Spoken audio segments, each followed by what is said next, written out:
Should I just log onto my old account real quick and just fucking throw it out there? People will be like, what the fuck? This guy hasn't tweeted in like over a year.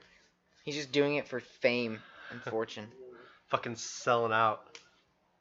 I mean, if we had to place bets on which of us was going to sell out first, who would it be? Definitely not me. I definitely would have said me. I work in fucking oil. I was gonna say I didn't want to say it. I didn't want to say it. Like, okay, so rule number one, if we're gonna do this, you guys have to be honest with me. Like, It'd definitely be you, we need to have real conversations. We need to have authentic, quality content for our viewership. Okay, I'll be as real as possible. Yeah, y'all definitely sell out. Dylan, you definitely sell out. Oh, I sell out fast.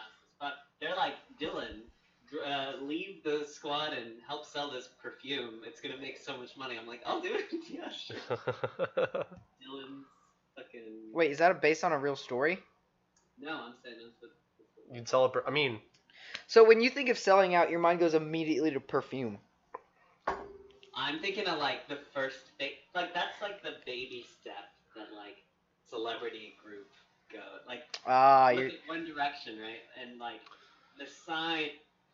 Someone's splitting us, like, oh, he's trying to sell his own individual, like... Calm down, computer. I mean, I get what you're saying, because it's just like the beginning of Lost in Translation, right? It's like, come sell this whiskey in Japan. Exactly. Product placement is like a sure sign that you're selling out. But it's also like you're assuming that you're going to be like a celebrity in this fantasy, so that even like it reinforces the idea that you'd sell out. Yeah. And then you see some of those perfume commercials. It's like actors or actresses that haven't done anything in a little while, and then like fuck. Like when I saw it, like there was this epic perfume. I don't remember which perfume it was, but it was Kristen Stewart, and she's like running across and like bounding through the air, and it's just like one of your typical cliche, like over the top, grandiose fragrance commercials, right? And I was like, when was the last time I saw Kristen Stewart in not an indie movie? Yep. There's like fairy plot, like fucking fairies everywhere and bombs going off, and she's like beautiful and covered in water. And you just assume she smells nice, right? Because there's all these visual aids that you assume that if you were there, you could smell it. Oh, I bet it smells great. But then you remember it's Kristen Stewart and she has no career. She's just doing product placement. Literally like Jennifer Love Hewitt. All right, let's calm down there because some of us are in love with Kristen Stewart, so. No, dude. Who is it? Who? I was pretty Some of our viewers. That was like, No, I me. don't like Kristen Stewart. Kelsey. I bring up Kristen Stewart and she gets immediately. I like Kristen Stewart. I don't think she... I like her. I don't think she's talented at all. Well, I think there's a lot of talent in like appearing talentless. Like, like she's kind of typecast, like obviously, but it's also depends on like what she's written into. Yeah, that's true. So the roles that she's written into, she does very well. I'll have to say. To be fully honest, I have not seen anything else she's acted in other than Twilight. Okay, well. Well, that's a little rough then. Have you seen Adventureland? Yeah. No. Adventureland's great. Yeah, that's pretty good. I love that movie. That's not the zombie one, is it? No. No, that's Jesse Eisenberg. No, what is the zombie one? I know what you're talking about when they go to like theme parks all over the place. Zombieland? Yeah, it's called Zombieland. So they threw him in Adventureland, which is just him in a different movie. But instead of Emma Stone... Same guy? Yeah. Wait, Jesse Eisenberg is in both? Yeah, I'm pretty sure Jesse Eisenberg is the Adventureland guy. He definitely is Adventureland. I don't know if he's Zombieland. Isn't he? I haven't seen Zombieland. I've seen parts of Zombieland, but I'm not going to speak like I know it. Are you going to Google it for us, Dylan? Yeah, I got you. Jesse, that's really his name? Yeah. How do I not know who that is? You know him. He's like Jesse he's like Eisenberg. Michael Cera's different brother. Okay. He's the... Oh, yeah. Yeah, He's the if Michael Facebook Cera's guy. not available...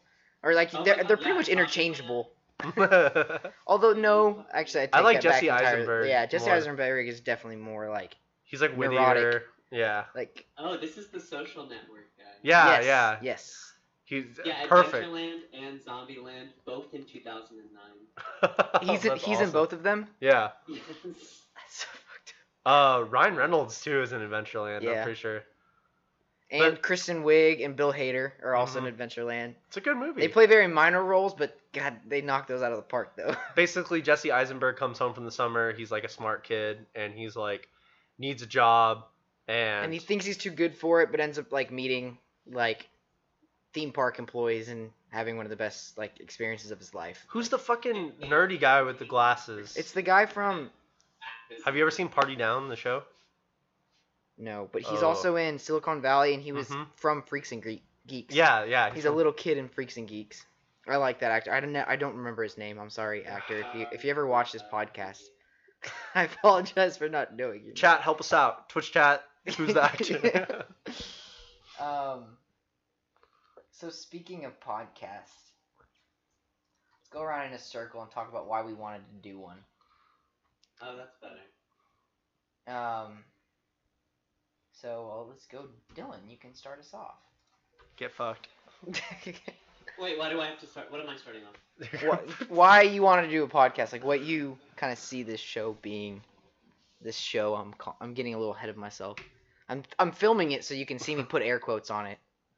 Yeah. I'm watching you like 10 minutes behind doing the little air quotes. There you go. Don't stream snipe the podcast. Yeah, I fucking know where you live. I'll come kill you. No, why do I want to do a podcast? That's a good question. Do you have a good answer? No, I really don't.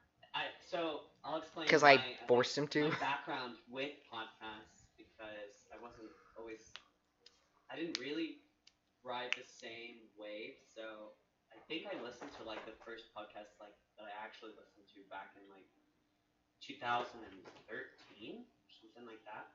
When I was like really young in high school, and there was like a video game channel that I watched, and they were super interesting, like the funniest fucking people you can imagine. But it was just a really normal, pretty chill podcast, and I really enjoyed it. And I actually like didn't even know that was like becoming a really popular thing until like a year ago or so, and I started branching out, and I found people that I really liked listening to. Like, do you remember? And people I really fucking hated listening to. Kyle, do you remember when we were driving back from Miami and we were listening to Joe Rogan? Oh, fucking! I cannot stand the Joe Rogan podcast. The Joe Rogan Experience. It's all right. There's so many more that I also like love. So, but I just thought that was interesting because, you know, I don't feel like it's too difficult of a thing. I feel like it's a really I like listening to podcasts. I like listening to people's conversations. Because also, like, if I don't like the conversation, I know I can just fucking dip. I'm like, yeah, I'm not about I'm not vibing with whatever they're talking about. Mm-hmm. That's my kind of thing. So I thought it'd be fun to see if people felt the same way about me. Yeah. And the other reason was I forced him into it. Yeah. I asked like 7 times, and then on the 7th time he said, yeah, okay, that sounds fun. He's like, set it up and then I'll do it. And I was like, okay. That's all it takes. Because I tried doing it, right? I tried like setting up something, and I was like, oh my god, there's too many moving parts. Like, I was stuck on a fucking title. I was like, I don't want to do it unless I can come up with like an amazing, phenomenal title for a show that I can like stand proudly behind. Yeah. Fair enough. And, well, it's one of those roadblocks. Yeah, so that's still a roadblock. We'll find a title eventually, but no rush. Yeah, Dax Shepard has a podcast that I've been listening to recently. It's called The Armchair Expert, and his whole gimmick is he just interviews people sitting in an armchair. And he's not an expert on anything, but he sits in an armchair, and that's just kind of the thing. Well, he's an expert at that. Now it's the H3 podcast, isn't it? And that guy just fucking dicks around. Really. I haven't seen that one. But yeah, so you said you've been listening to a podcast since like 2013, and yeah, it's the Triforce podcast. Okay. With the people from what do they call it? I can't remember, but a gaming channel. G4. Super funny. Okay. Like Adam Sessler and stuff? No. Oh, never mind. Completely different crew. Was it those British guys you showed me before? Podcast. Okay. But anyway, so going back to 2013, I definitely didn't. I was not open to something like a podcast. Like sitting here listening to people talk sounded like, if it wasn't about angsty pop punk music and not like, I can't accurately describe my mindset at that time in my life to explain why I didn't like podcasts, but I just didn't, and I didn't seem like something I'd ever be interested into. But then I think more recently, and I told Dylan this the other day, like since. Hi, PMV Gabby. Welcome to the show. Go ahead and ask us anything you want, by the way. Yeah, go for it. I guess since I went through college and since I've graduated, I don't have time to like do anything besides like play video games or work in a way that's like creative. Mm-hmm. And after like playing an instrument all through high school, and then some of the summers I found like the most satisfying were like getting together with friends and like playing music and doing things like that. And I just had no creative outlet at all. And basically, I'm not going to become Eddie Van Halen. I'm never going to put in the time to do anything like that. So. Did you see the tweet? Sorry to interrupt. Did you see the tweet that was like the 2018 version of Let's Make a Band and Yes. Let's Make a Podcast? Yes, I did see that. Funny. Which is why I'm here now, right? So I've come full circle. There's no shame in that, dude. Like, if my dad was, I started a band when I was like 21 or something, I'd be like, that's cool as shit. Like, fucking Bernie Sanders was in a band when he was like college or some shit. So like people are allowed to do cool things, right? Yeah. Yeah.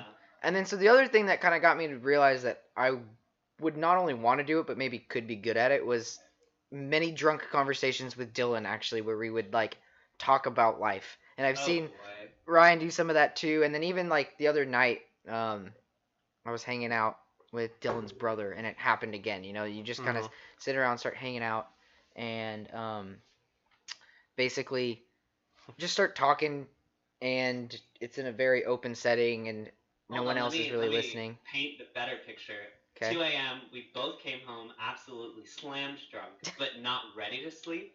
And Kyle like pisses off the balcony while asking me about like physics and philosophy. They're related, believe it or not. Yeah, I definitely agree.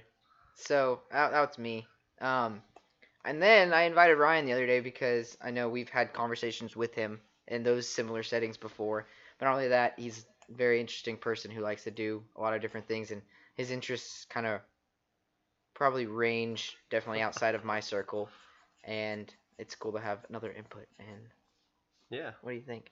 I mean, the only reason I'm here is because, well, one, you asked me to do it, so of course I'm gonna do that. I see a common theme going on here. Well, but I mean, if I didn't want to do it, I wouldn't have done it. So, you know, I think a lot of it has to do with. And me and Ryan are both that way. We wouldn't fucking do it if we didn't want to. And you know, I've gotten a podcast maybe like a little over a year ago, and it started with like, you know, kind of like NPR, TED Talk kind of things, like the TED Radio Hour, and you know, a lot of like news, politics, and then it just started to get, I don't know, like I stopped for a while, and then I came back, and you know, I kind of listened to some things here and there, but I think one of the main, you know, keys that or pieces that you touched on, Dylan, was that, you know, like actually, it was Kyle more than Dylan. Conversations, you know, conversations with your friends or, you know, anybody really, you can get a lot out of each other, and you can sort of bring that out. And in this sort of setting, we're able to, you know, not only record it, but also share that conversation with other people. So if other people are interested, I mean, that's cool. You know, you can spread ideas a lot more efficiently that way. And it's usually always a drunk conversation, but I mean, it doesn't have to be. You know, how many times have we sat in Discord and just like till, you know, hours after we should have, you know. Also, side note, Gabby, Ryan, the guy on the left, played trumpet in high school. So he's with you on that. Hell yeah. Ryan, you still have your trumpet, don't you? No, I sold my trumpet, my Stradivarius, but now I play bass. So I switched to jazz band. I mean, I loved playing trumpet. I was a huge marching band nerd, but yeah, she was just letting us know that she played trumpet and then quit and felt shitty about it. Yeah, so, I mean, you know, I think we hold ourselves to like really high standards as far as what we measure our success in, and it's really easy, especially through school. And like, it's okay to be competitive with what you're doing, but at the same time, like, I think a lot of times we weigh that competitiveness against other people, and really, to me, to be competitive with yourself is a little more healthy, you know, because like to be a master at anything, I mean, you don't need to you don't need to like you master it on your own terms, right? It's like I'm not really, and like Kyle was telling me this the other night, something along the lines of I have like a wide range of interests, but I'm not, I just learn it. He obsesses and focuses. And that's what we were talking about the other night. And so, or actually real quick before I get into this, I want to go ahead and let anyone else who might watch this or listen later that we have a Twitch chat going right now. So when we like shout out to someone like Gabby, it's because we're talking to them. But anyways, I pointed out to Ryan that he is an interesting person in the sense that he'll pick something up and kind of dive into it. And he'll go deep for a little while, and then he'll kind of like switch tracks. And he'll think of something else to kind of like really get into. And it's a really cool trait about him because when he's on something, you can ask him and he gets like really passionate about it, starts like talking about it, and he's legitimately put in the time and the effort to learn something. And I don't know if everybody really does that.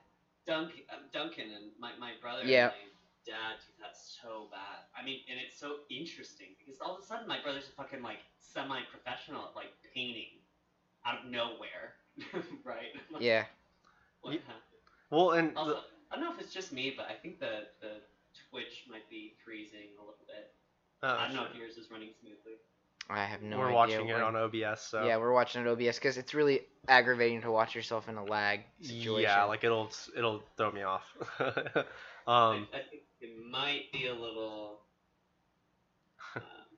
Gabby knows what I'm talking about, and it's fun, right? Because you're learning something new and you're getting really into it. Never been that way. I don't get that. I don't know why you do that. I remember what's the reason you did that?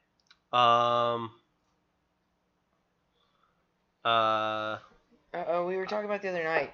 Oh, he was playing like all this jazzy, funky, groovy music. No. Ryan's been on his jazz shit. I how kind of switched over to like. But relatively, that's something that he's like come across in like the last couple of years or so. Well, let's see. Back in, I guess if you want to get on that, back in September, I started listening to like one thing I got really into is like, kind of disco-y type music. Disco. That's and it all stemmed, I guess, to really even go back further.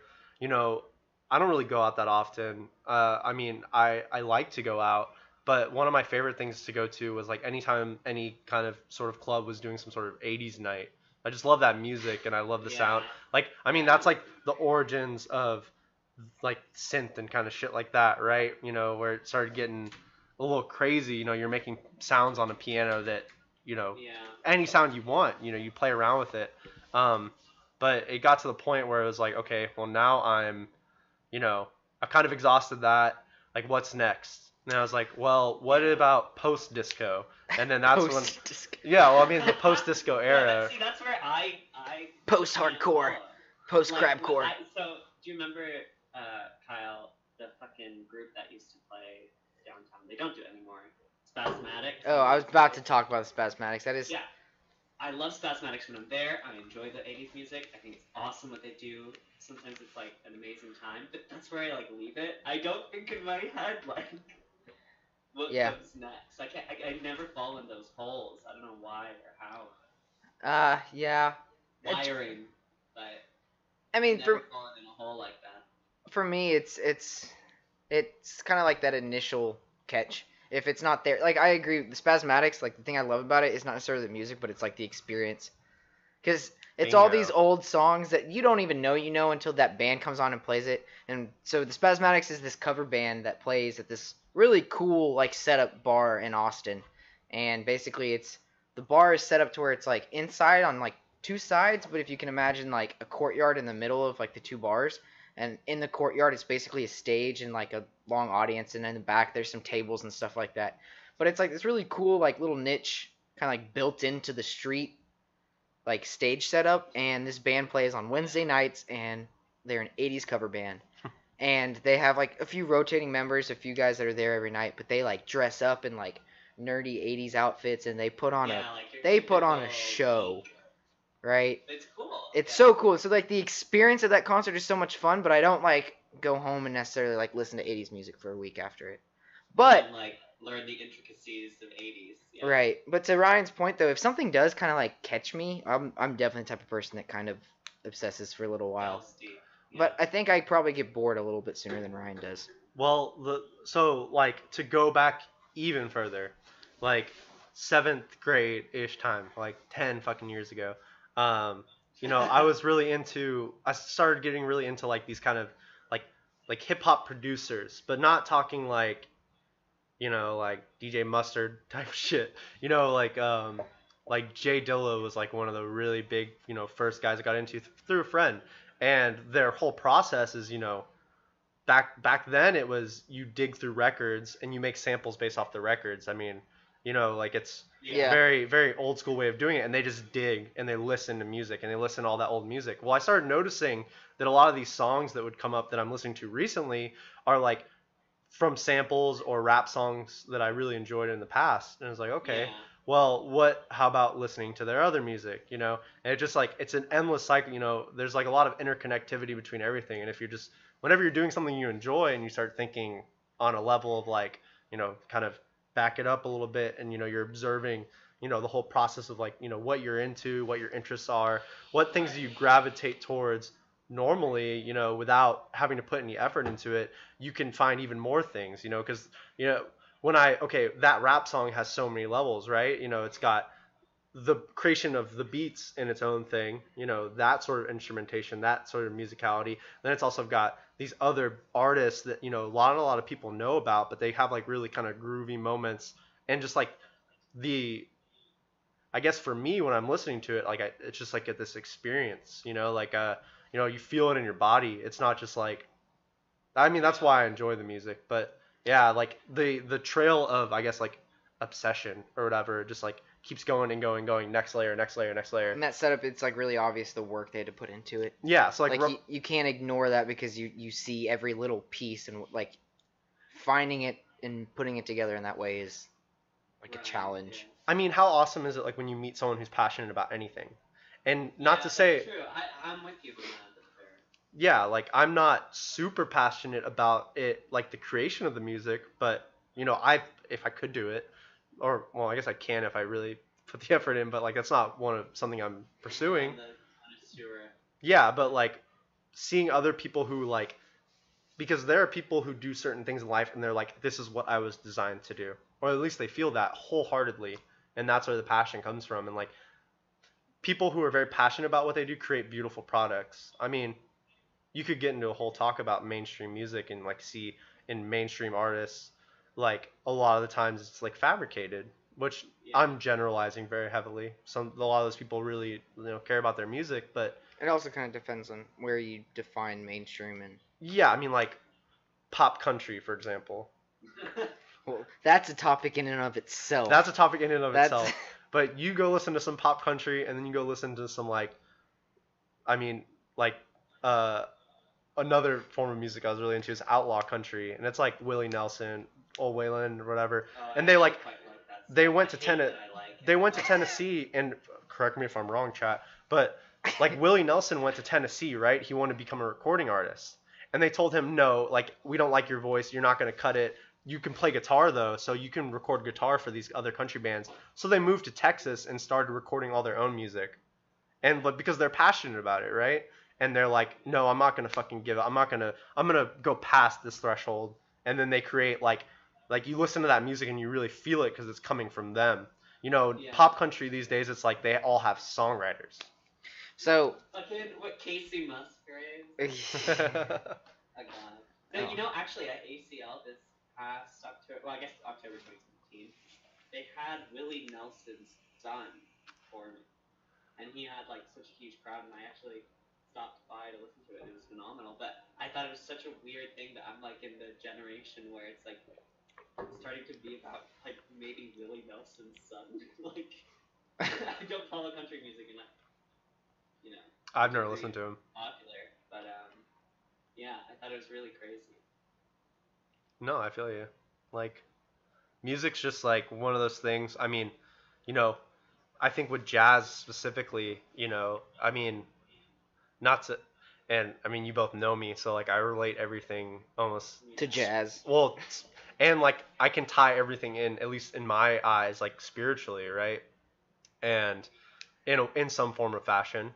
not gonna get super religious. I mean, I'm not, but like with jazz, right? Or even let's scratch jazz because classic. You can go classical music. You can't just erase jazz, Ryan. It definitely happened. But I notice it in jazz. That's the easiest example for me to do. But like you listen to how many people have played a Chopin piece on piano. How many people played a Mozart piece on piano? But you find certain artists where how they play it like resonates with you differently, right? And it's different for everybody. Everybody has their preferences, but like there's this sort of feeling. I mean, if you watch a live performance or anything, you have that like tingly feeling all over your body, and that's like something that you're putting yourself into that, and that's why it feels so good. It's like genuine, it's real. It's not like, I'm playing the notes on the score. It's like I'm like using myself as the instrument to play everything. I don't know. It's kind of an out there concept, but listen to the songs you really enjoy, and like you'll start to see it. Like, oh, like this person's like really fucking feeling it, and that's why I'm feeling it. It's like jazz soloists. You can even get it there. Like it sounds crazy. I see you, Travis. Go fuck yourself. My dad. Fuck off, bitch. My dad was bringing this up today. He was saying something like, I feel like, and I think he was referencing like the concerts I went to in high school. He was like, I didn't just go like see bands like just kind of play on a stage. He was talking about like, oh, I remember going to like these big concerts. I mean, granted, in his time, like rock music was like the shit, right? Everyone was into it. Like they were making all the money. That was where it was, and like there's bands doing really cool things, and we can go like talk about decades in music and how it's changed, but whatever. But he was saying like, oh, there was like a show like they did with lasers and smoke, and there was fire and like different things, and that was kind of like the theatrical aspect was like half the reason why you want to see these bands live, because you loved their music already, but then you got to see them live, and it was this next level experience, which that's like Kiss is famous for. Right. But I mean, even before that, I think he's talking like you can even talk about one of the examples he brought up was the Electric Light Orchestra, which of course they had a cool live show because I mean, listen to their fucking name. But it's all in the name, baby. But and I thought about that because I thought about all the concerts I went to in high school, and it was like it was entertaining because the bands themselves would like get into it, and everyone in the crowd knew it and was like way too overtly passionate about it. But like nothing about the performance itself was necessarily that special. But then I thought about it again, and I thought about when I saw, this is going to sound lame as fuck, but Kanye. Oh, yeah. His show was like a production. Mm-hmm. I mean, he didn't want to even use a normal stage for the show, right? He had this platform that hung from the ceiling and hovered. It was at the Frank Erwin Center in Austin. But he did the whole tour this way, where he'd sell... big platform. Yeah, and he'd sell ground floor tickets, and he'd fill like the bottom layer of the arena or whatever he was playing with people, and then he would float a stage on top of them. So if you were on the ground, there were moments where the stage was directly above you and you couldn't even see. You couldn't even see the show. But then the stage would float away and it would move, and he'd be like standing on the edge of the stage, literally 40, 50 feet above like screaming fans, and he'd be looking down like a god. Like Kanye West would only do. But like, and I told my dad, like, that definitely still exists. It's just not in the music you like anymore. Like, there are performances and artists that do crazy shows. Pop music is notorious for it, right? Right. And so much money on such an amazing production show. The Michael Jackson Super Bowl performance. Yeah, that's true. He made the Super Bowl halftime show a thing, right? He was the first one that kind of he beat the ratings for the game, right? Yeah, but y'all remember that Black Eyed Peas halftime show, though? Dude, get the fuck out of here. From 2008 or something? Come on, I think dude. I do remember that, Dylan. I'm upset. I do remember it. If I remember it, you guys. I do remember it, because that was like one of the, besides the music videos, you're like, oh my god, that's what the fourth Black Eyed Pea looks like? I don't even know his name. I'm sorry, dude. I know you know who I'm talking about, though. Everyone does. I forget about the fourth member all the time, if I'm being honest. He looks like Severus Snape in a way. Now that you mention him, I'm like visualizing him on like an album cover or something. And now that I bring up the fourth member, I don't even remember what the third member looks like. It's like the tall guy, right? He looks like he would be a character in The Matrix. All right. I don't know. So. Oh, stop it! I googled Black Eyed Peas and peas came up. Or like the restaurant Black Eyed Pea. Yeah, you know what? Before I found out who the Black Eyed Peas were as a group, it was during that Super Bowl performance. The next day, like, we passed by that restaurant. It's like, is it, like, do they... Are they affiliated? Wait, yeah. Is this, like, the band of this restaurant? Holy shit. It makes sense. Well, I mean, it only makes sense because there was that Olive Garden band. Yeah. God damn it. Yeah. We need to make Dylan louder. Johnny and the bread rolls. We're getting feedback from the fans, so 47. this is our first little... The feedback is we're fat and I'm quiet. Well, we're fat. No, you're not on camera, so... True. Travis doesn't realize the camera adds 10 pounds, so... That hoodie is geek. It is geek. Do you want to tell them the story about how you got that hoodie? Okay. Oh, I'm gonna have to remember everything about that. So... Let us know if he's not loud, by the way. Put Travis in. He's funny. Dude, so, fuck off, Travis. I got this hoodie because... Okay, so... It was during South by Southwest in Austin, and Turnover came, and... South by Southwest is a really cool thing because there's all these pop-up shows, and they're all free for the most part. But it also kind of sucks because it takes a lot of work, and not every artist pops up that's a free show you've ever even heard of, so it kind of just bounce around and kind of just see what happens. But then I found news that Turnover's coming, and they're playing in this brewery. Can't talk. Brewery. You can say it like that. No, brewery. They were playing at this brewery. And so we went. Maybe not. And so I decided to go, and some friends from Tomball actually drove up, and so all of us loved Turnover, and we went and saw them, and it was one of the coolest shows because A, there was beer, and it was good and cheaper because they were holding a concert, and B, they played on the floor. It was one of those Tumblr photos that you see where this band that you like is literally playing on the floor in front of everyone. Everyone's just in a circle around them. A girl in his lap, a fan in his lap. Yeah, and the microphone is 2 feet away from the front row, right? And everyone's just kind of standing there and enjoying it. So I got hammered at this show. It was bad. I was very, very drunk by the time we left because we kept ordering pitchers and splitting it amongst ourselves. And so meanwhile, it's South by Southwest, so the other thing that's going on is March Madness. And I go to the University of Texas, and Texas... It sounds like a disaster for any, great male who is in college. And Texas is playing that night, right? More. I'm about to. Okay. And so Texas is playing that night, and I missed the game. So, half my friends are you have to come to this concert, otherwise you're lame ass for not coming. And then the other half of my friends are saying, our sponsor, Drops of Jupiter. Ryan's holding up the wine bottle to the camera. Punk wants to see what wine we're drinking. Oh, there you go. What wine are you guys drinking? Drops of Jupiter. In her head. So then... It is out of this world. Literally out of this fucking world. It comes from the rings of Jupiter. Jupiter's... I know. Oh god. So People are gonna think I'm stupid. So half my friends are you have to come to this concert, otherwise you suck. And the other half of my friends are you're gonna miss Texas's second round game. We're gonna make it in the tournament this year. Because that's an actual sin in college, missing your team's game. So I go to the concert, and I love it, and I'm so happy I did. But I get drunk. And then I get in the car as we're leaving the concert to drive home. We had a DD. I wasn't driving. But I checked my phone, and Texas lost on a half-court buzzer beater. Oh. I bought this hoodie at the concert. I spent $20, whatever it was. Got the hoodie, so I'm all happy. And I check my phone, and Texas loses on a half-court buzzer beater. They were up by 2, lose by 1, bullshit.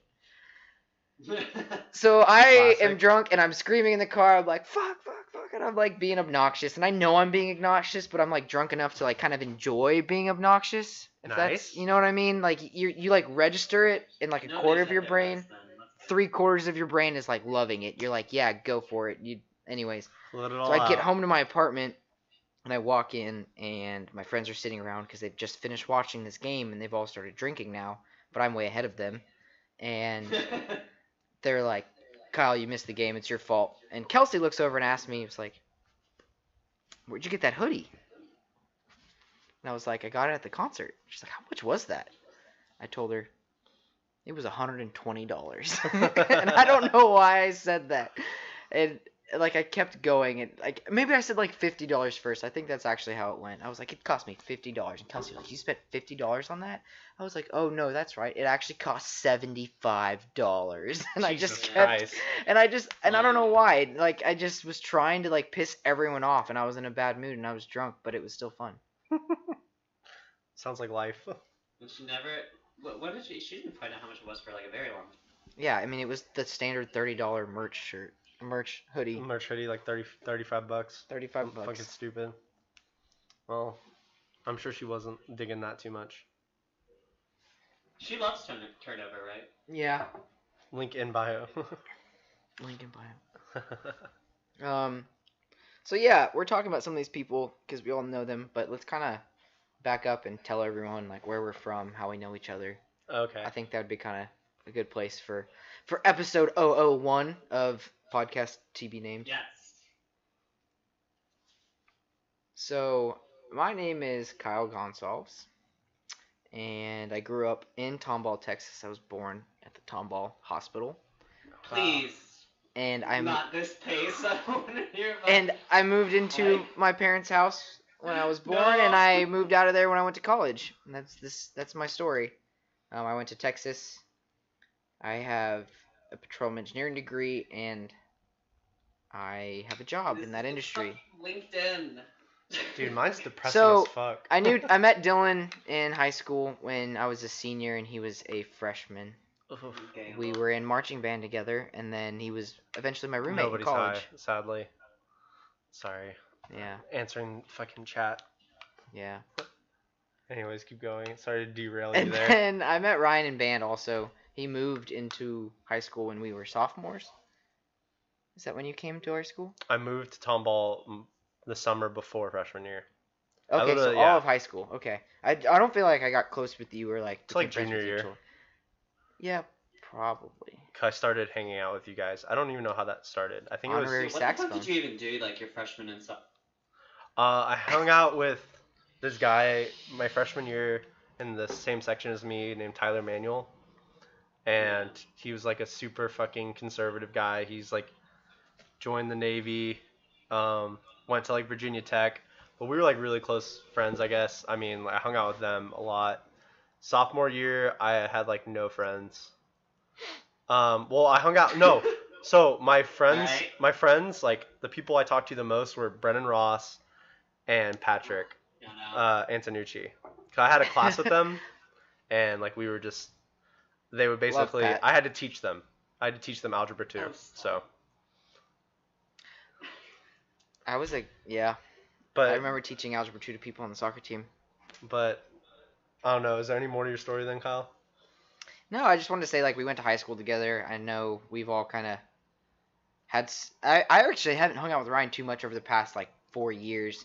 I mean, here and there, we've seen each other a few times, but I think since I moved back to Houston, we've kind of rekindled the flame.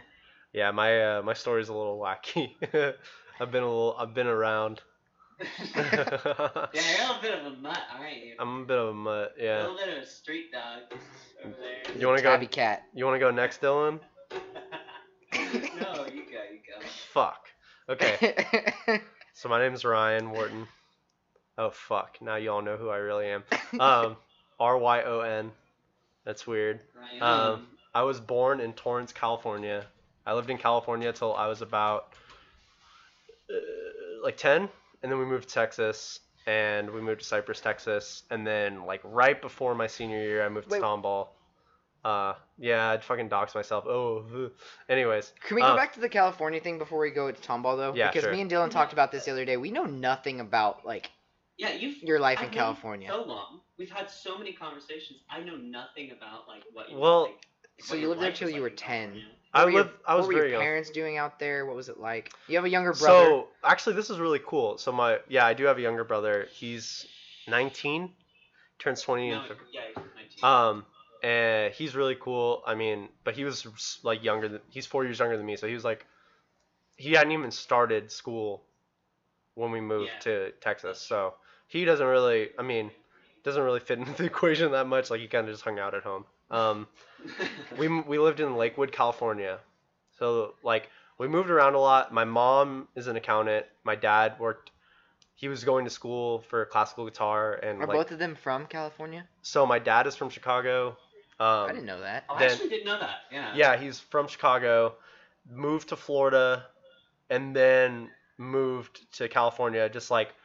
My dad's like a total hippie type guy. He followed the Grateful Dead around, and he he just moved him and his buddy just decided to move to California and get an apartment.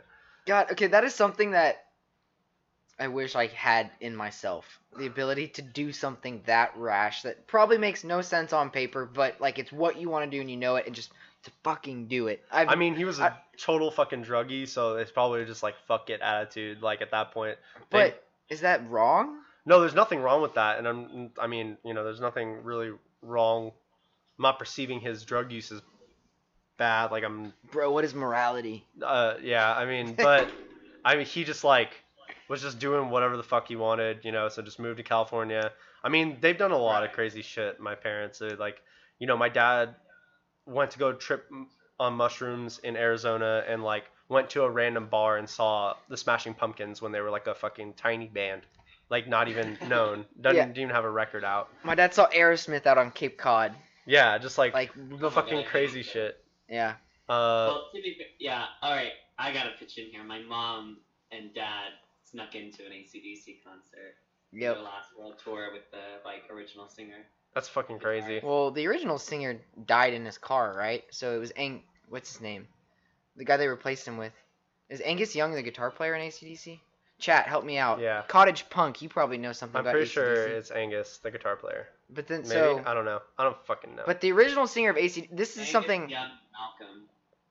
Yeah, he's the guitar player. But then, so the original singer of AC/DC died in his car, and then they replaced him with a guy who sounds exactly like him, which is weird as hell because that is one of the most unique sounds I've ever heard. Like you listen to their first album, and then when they got the new guy, and it's like, oh, it's the same band. But anyways, that's my fun fact on AC/DC. I saw a museum exhibit on it. Yeah, parents are fucking crazy. Wait, okay, hold on. He died well into the band. He died 7 years after they started. So it's pretty far in. Yeah. Yeah. Maybe the other guy was maybe it was Ryan Johnson era, who's the replacement. Okay. But maybe I'm thinking it was kind of maybe shortly into when they kind of blew up. Oh, okay. Because, that's always the story. It's like, oh, you hear about these overnight bands or, actors or things like that. But it's like, no, they've been working really hard at this for, 9 years, and they finally caught a break. Then everyone calls them an overnight success because they landed a big role that, greatly accelerated them. But it's, a long process up to that point. And that gets ignored a lot. But, anyways. A lot of overnight successes become overnight failures, too. So, you're talking about your parents kind of being all over the place doing crazy things. Did that affect you? They didn't. They weren't like that whenever I became, or when I came into the picture. When you were born. Yeah. When you were conceived. I was formed from the soil. I have really goofy stories because they're from California. So my mom worked for Giant Records, which is now Warner Brother Records.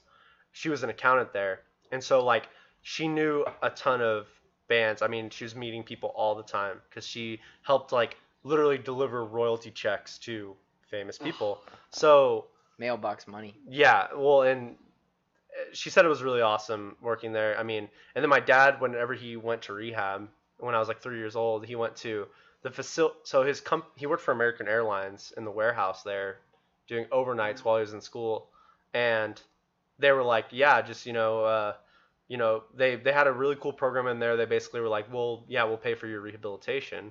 So they were going to send him to this one near us, but it was full.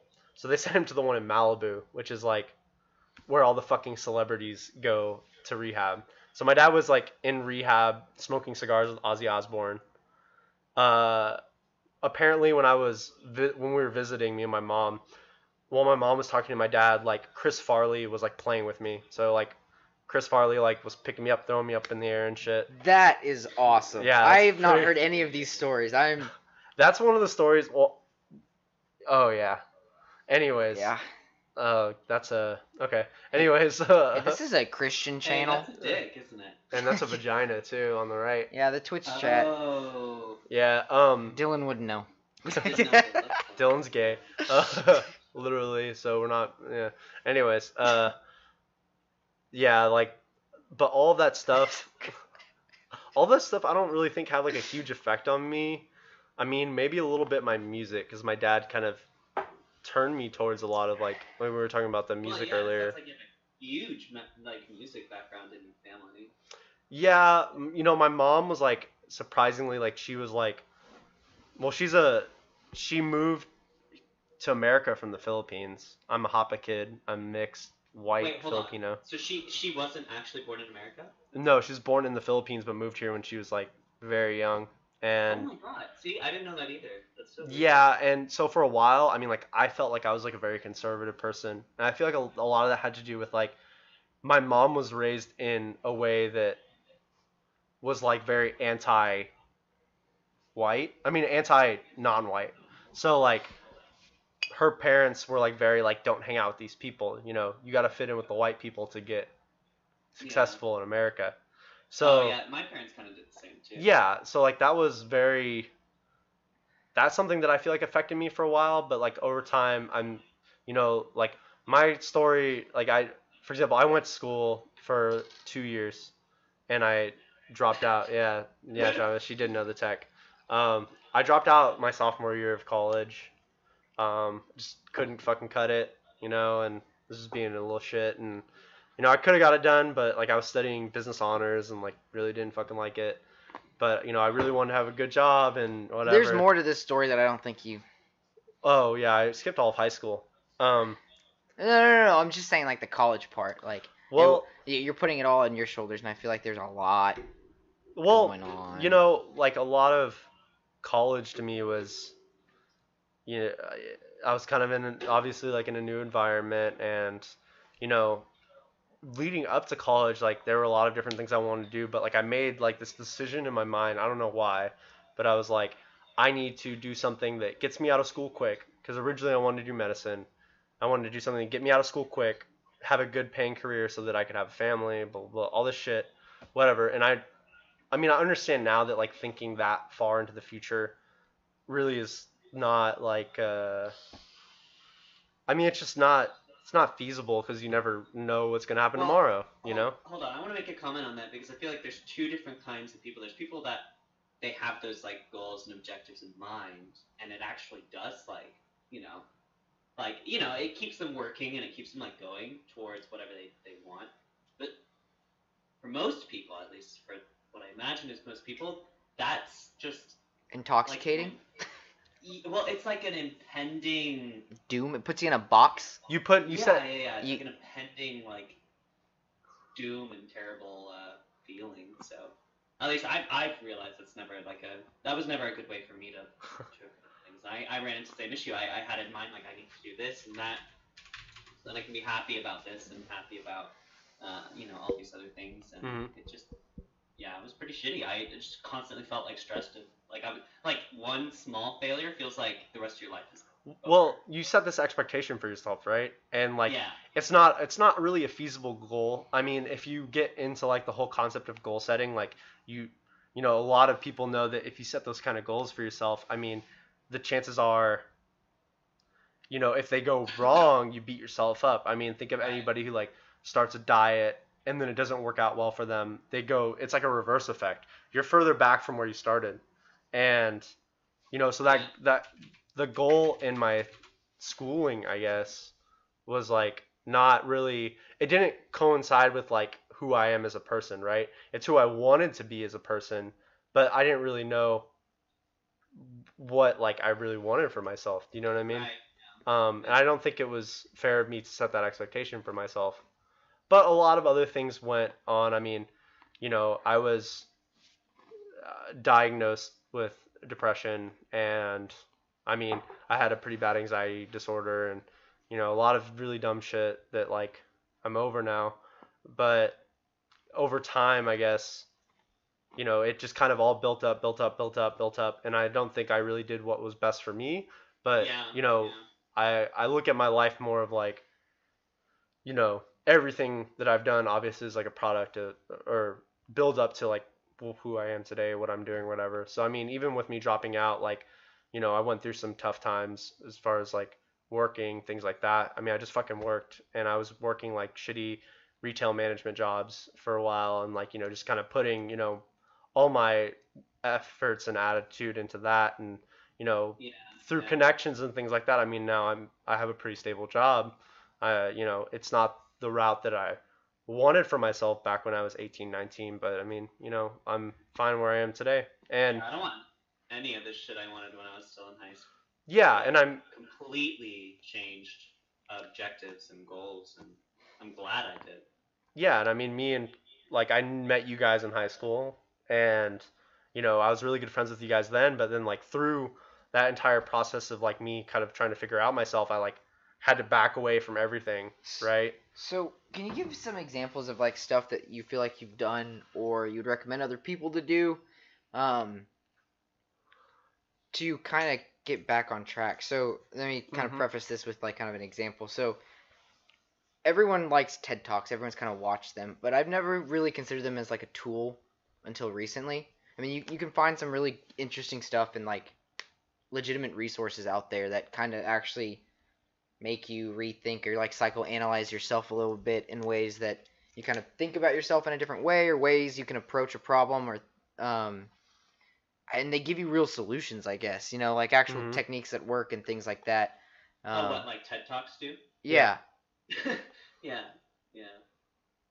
Like, so do you like have any recommendations or things that like worked for you, or like, I don't know, like both of you from a self-discovery standpoint, or like through getting out of a hard time? Kind of both, because I feel like you guys are two like unique individuals who've kind of probably dealt with a little bit of both of that. Okay, yeah. I mean, do you want me to start, Dylan? Yeah, sure. Okay. Go for it. So, I mean, I guess so you have to go into any of these things like realizing that everybody's perspective is unique, right? And everybody has a different childhood. Everybody has a different kind of like mold that they fit into that brought them to who they are today. So like the things that you've experienced in life, the things that you've watched, the things that you've held onto that resonate with you, right? You keep them with you. I mean, they're not everything that you had interest in back, when you were younger still sticks, but a lot of those like habits and that sort of thing. Right. Yeah, self-discovery, like I'm gay, right? Anyways, fucking chat, man. People are crazy. But getting into the meat of it, I mean, I want to know who these two guys in chat are, because they're literally right? cracking me up, and I'm struggling to like pay attention to what we're talking about at times because I'm reading this, and the Twitch chat is definitely something I think podcasts need. Don't give them power. Don't give them power. Yeah, you're giving them too much power, dude. It's just fucking Twitch chat. But anyways, So I've tried to like mess around with streaming for a little while, and this is like the most action I've ever gotten on my stream. So, anyways, I guess I'm not good enough at Overwatch, but I put two friends in like a podcast stream, and everyone loses their goddamn minds. But all right, continue. Quick Ryan. chat is very fast. No one will see that I'm gay. Who's the top and who's the bottom? Well, Kyle's actually engaged, but yeah, I'm engaged to a woman. Yeah, so we'll get in. I mean, but I guess like it's easy, like especially when you're going into some crazy like hard time, and a hard time can be anything for anyone. But I think the biggest realization for me, is just like there are a few key things I feel like can change your perspective about any situation, right? And just like in any situation, no matter if you're feeling good or you're feeling bad, the only thing that you can't like get rid of is the people around you, right? I mean, you can get rid of them. I've seen people who try though.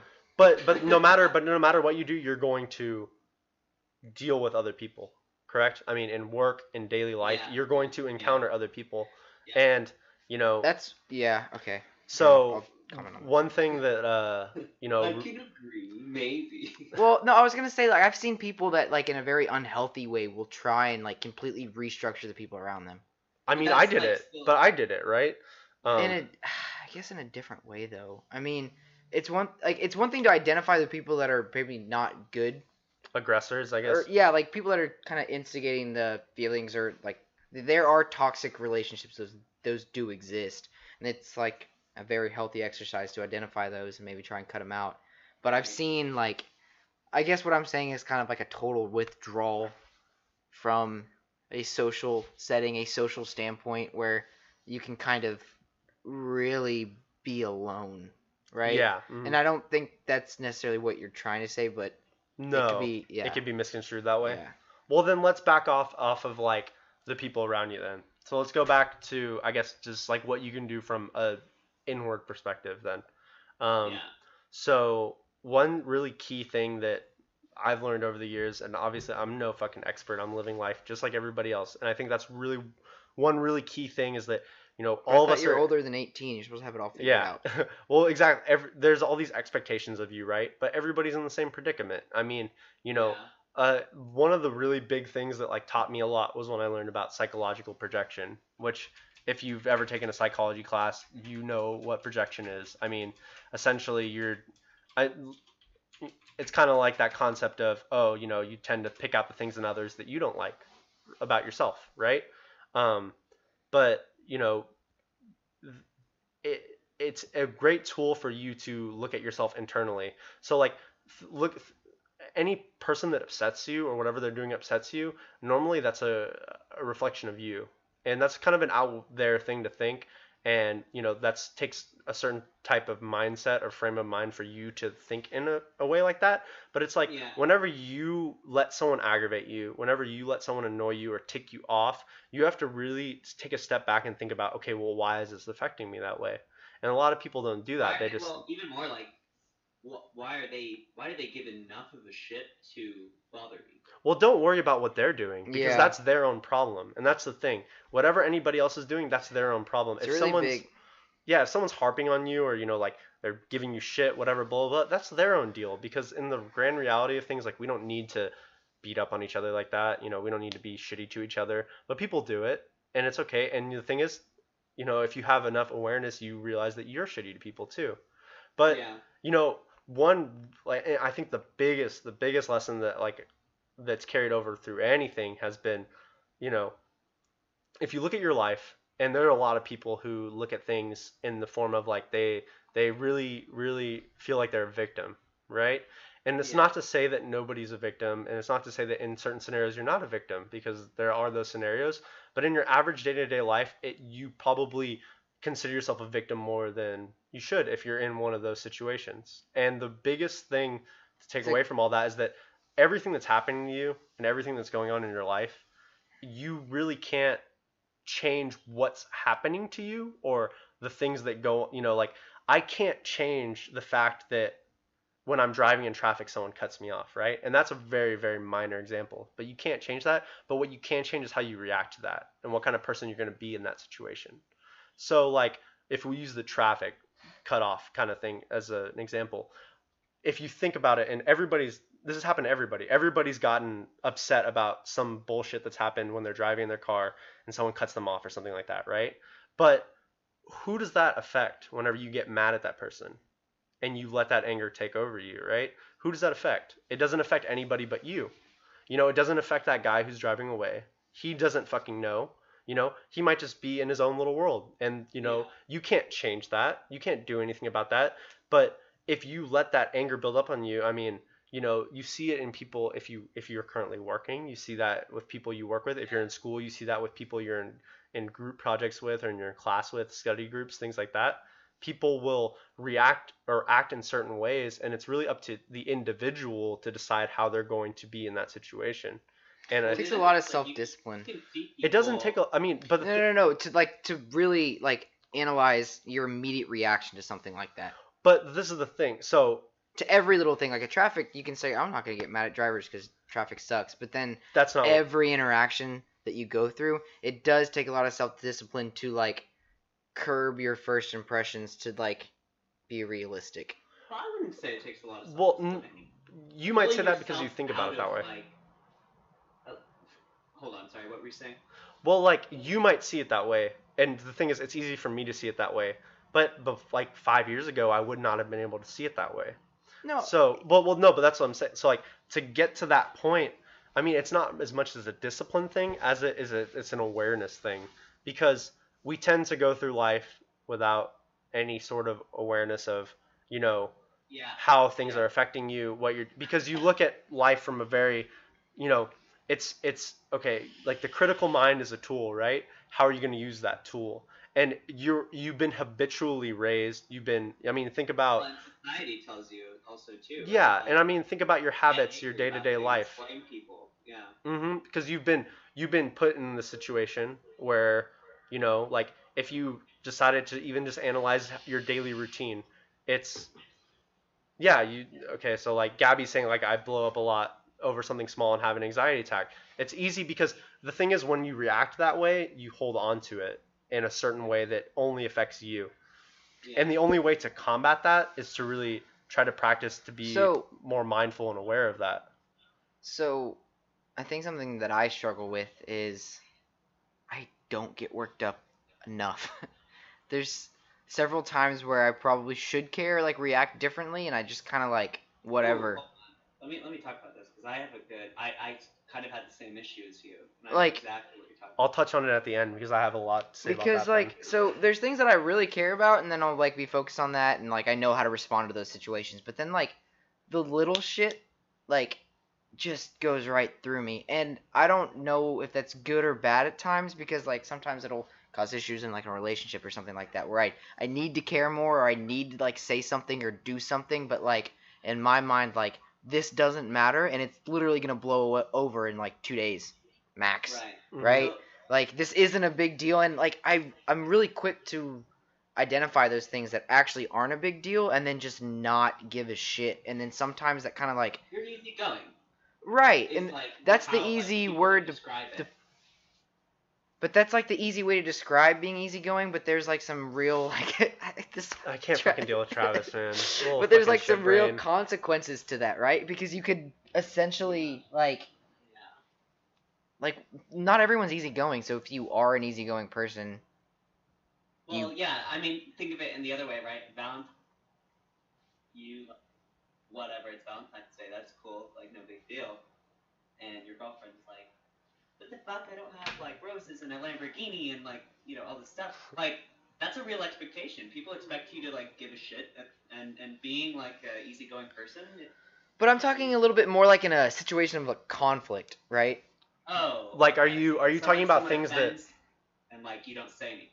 Yeah, or like, hey, there's a problem here, and then I'm thinking like, no, there's really not, and there probably isn't, right? But it's just like that lack of sensitivity to an issue where someone could get like actually upset by something. Well, okay, from my perspective on that scenario, then it's like and correct me at any point if I'm like getting the wrong idea here, but it's like, you're thinking about the reaction, right? But even your thought of it being a bad thing is a reaction, right? In some sort of way. And maybe that contradicts with like your moral compass. Explain that. What do you mean my thought of it being a bad thing? So like, okay, so whenever you're in a situation, right? And let's say, I mean, a friendship, right? And they do something that you think is wrong. Okay. You thinking that thing is wrong is a reaction, correct? Yeah. On a certain level, it is a reaction. I mean, it's definitely a reaction. I guess the situation I'm specifically describing in my head is like the opposite, where someone else might think something I did was wrong. Made something. Like no big deal, yeah, I'm thinking it's no big deal, and someone else is reacting that way. And sometimes okay. I'm right, but sometimes I deserve to, or I should maybe take it a little bit more seriously, be more sensitive. I suffer from this as well, and it's an apathy, a problem of apathy, right, Dylan? Well, no. So I do suffer from this in the same way in which I often So let me explain, and I don't mean this to be like insulting, but if anything, I'm insulting myself a bit more. It's like it's a self-defense mechanism, in which like because of like my ego, your ego, everyone has to agree like a level of like the things they think are right, the things they think are wrong, what matters, what doesn't matter. It's a self-defense mechanism from like being trodden over and doing the wrong thing. Because if you want to be a good guy, you need to do good things, right?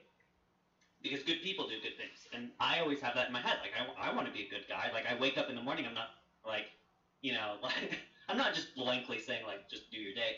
There are times when I'm like, okay, I want to be like a good person, and I want to like. So part of that is developing not just like a compass morally, right? It's like assigning things. So like if I fuck up, I've noticed more often than not, rather than like getting scared or like being mad at myself, my initial reaction is, well, that wasn't that big of a deal, right? Like that's my initial thought. Like, well, it's not a big deal. And the reality is like that's not that's not what matters, right? It's not always the answer. I think right? sometimes If someone's pissed off, in my head, I think it's not a big deal. I've realized like that's not because it's maybe it is like kind of a small thing, or maybe like I really am not that. It's because I'm protecting who I am and how I see myself.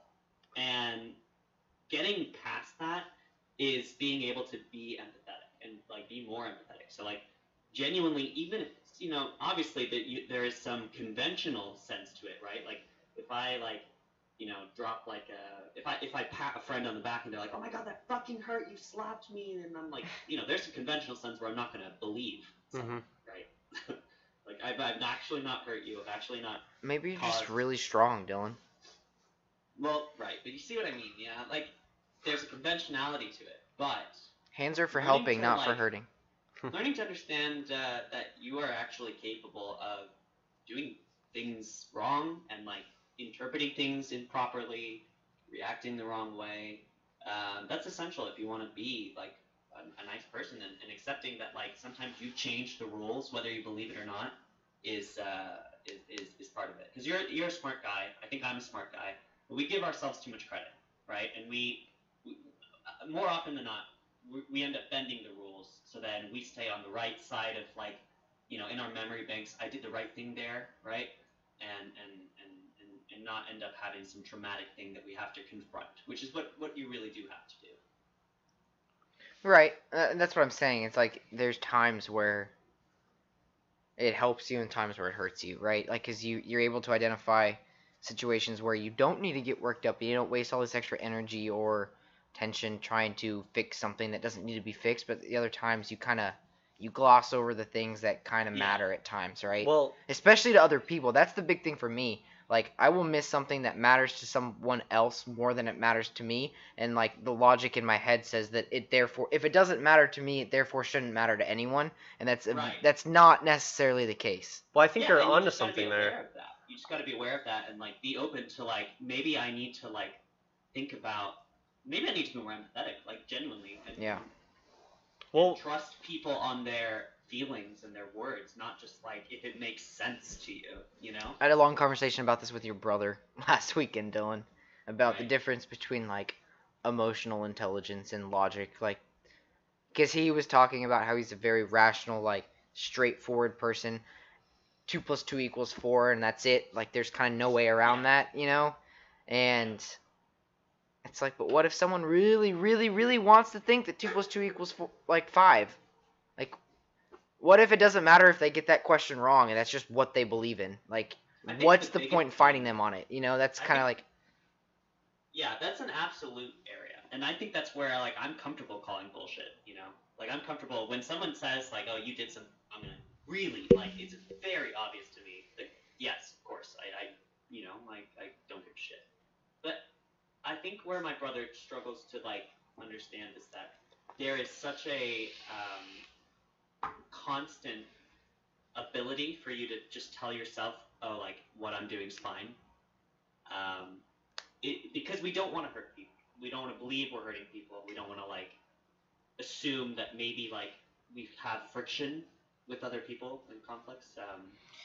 Yeah, I struggle with that too, because... Here's, like, I'll relate it to, like, a gender. Are you taking a gender class this semester at UT, Dylan? Yeah. So... here's like a good example, right? In society, we say like, oh, boys are good people. Like they're boyish and they're nice and they're friendly and they're strong and they lead our world and blah blah blah, right? That's me. And when society or an individual has an upsetting confrontation with a man, oftentimes, right, the answer is boys will be boys. So that concept itself is like shifting the goal lines, right, and putting something that's been done on the good side as opposed to the bad one. And that shifting of goal lines keeps you from growing, hurting people again, empathy, all these like really crucial things. And people do that. All I'm saying is we do this individually. We do this individually all the time, where we decide we are not like bad. Like we didn't do anything bad, and it's in an instant. And like I even feel it sometimes. Like when I just convince myself really quickly, like no, I'm all right. Like I didn't do anything bad. So just being aware of it makes you capable of, instead of flicking that switch and being like, oh, chill out, dude, right? Mm-hmm. Flipping that switch, instead of having that switch flipped, if you're just aware of it when it happens, you might be surprised that like when someone comes to you with like an issue of something you've done or something that's going on, or like they're concerned, like you'll genuinely find like better solutions and have a better response than you expected you did. Well, okay, I think in this sort of scenario, and I guess like you have to take any of those sort of things like on a case by case basis, right? So if you're looking at the scenario of, okay, I did something wrong because somebody told me that I'm doing something wrong, right? You know, it's easy to think, okay, well, I need to listen to what they're saying from the standpoint of like they're obviously like because obviously something upset them, correct?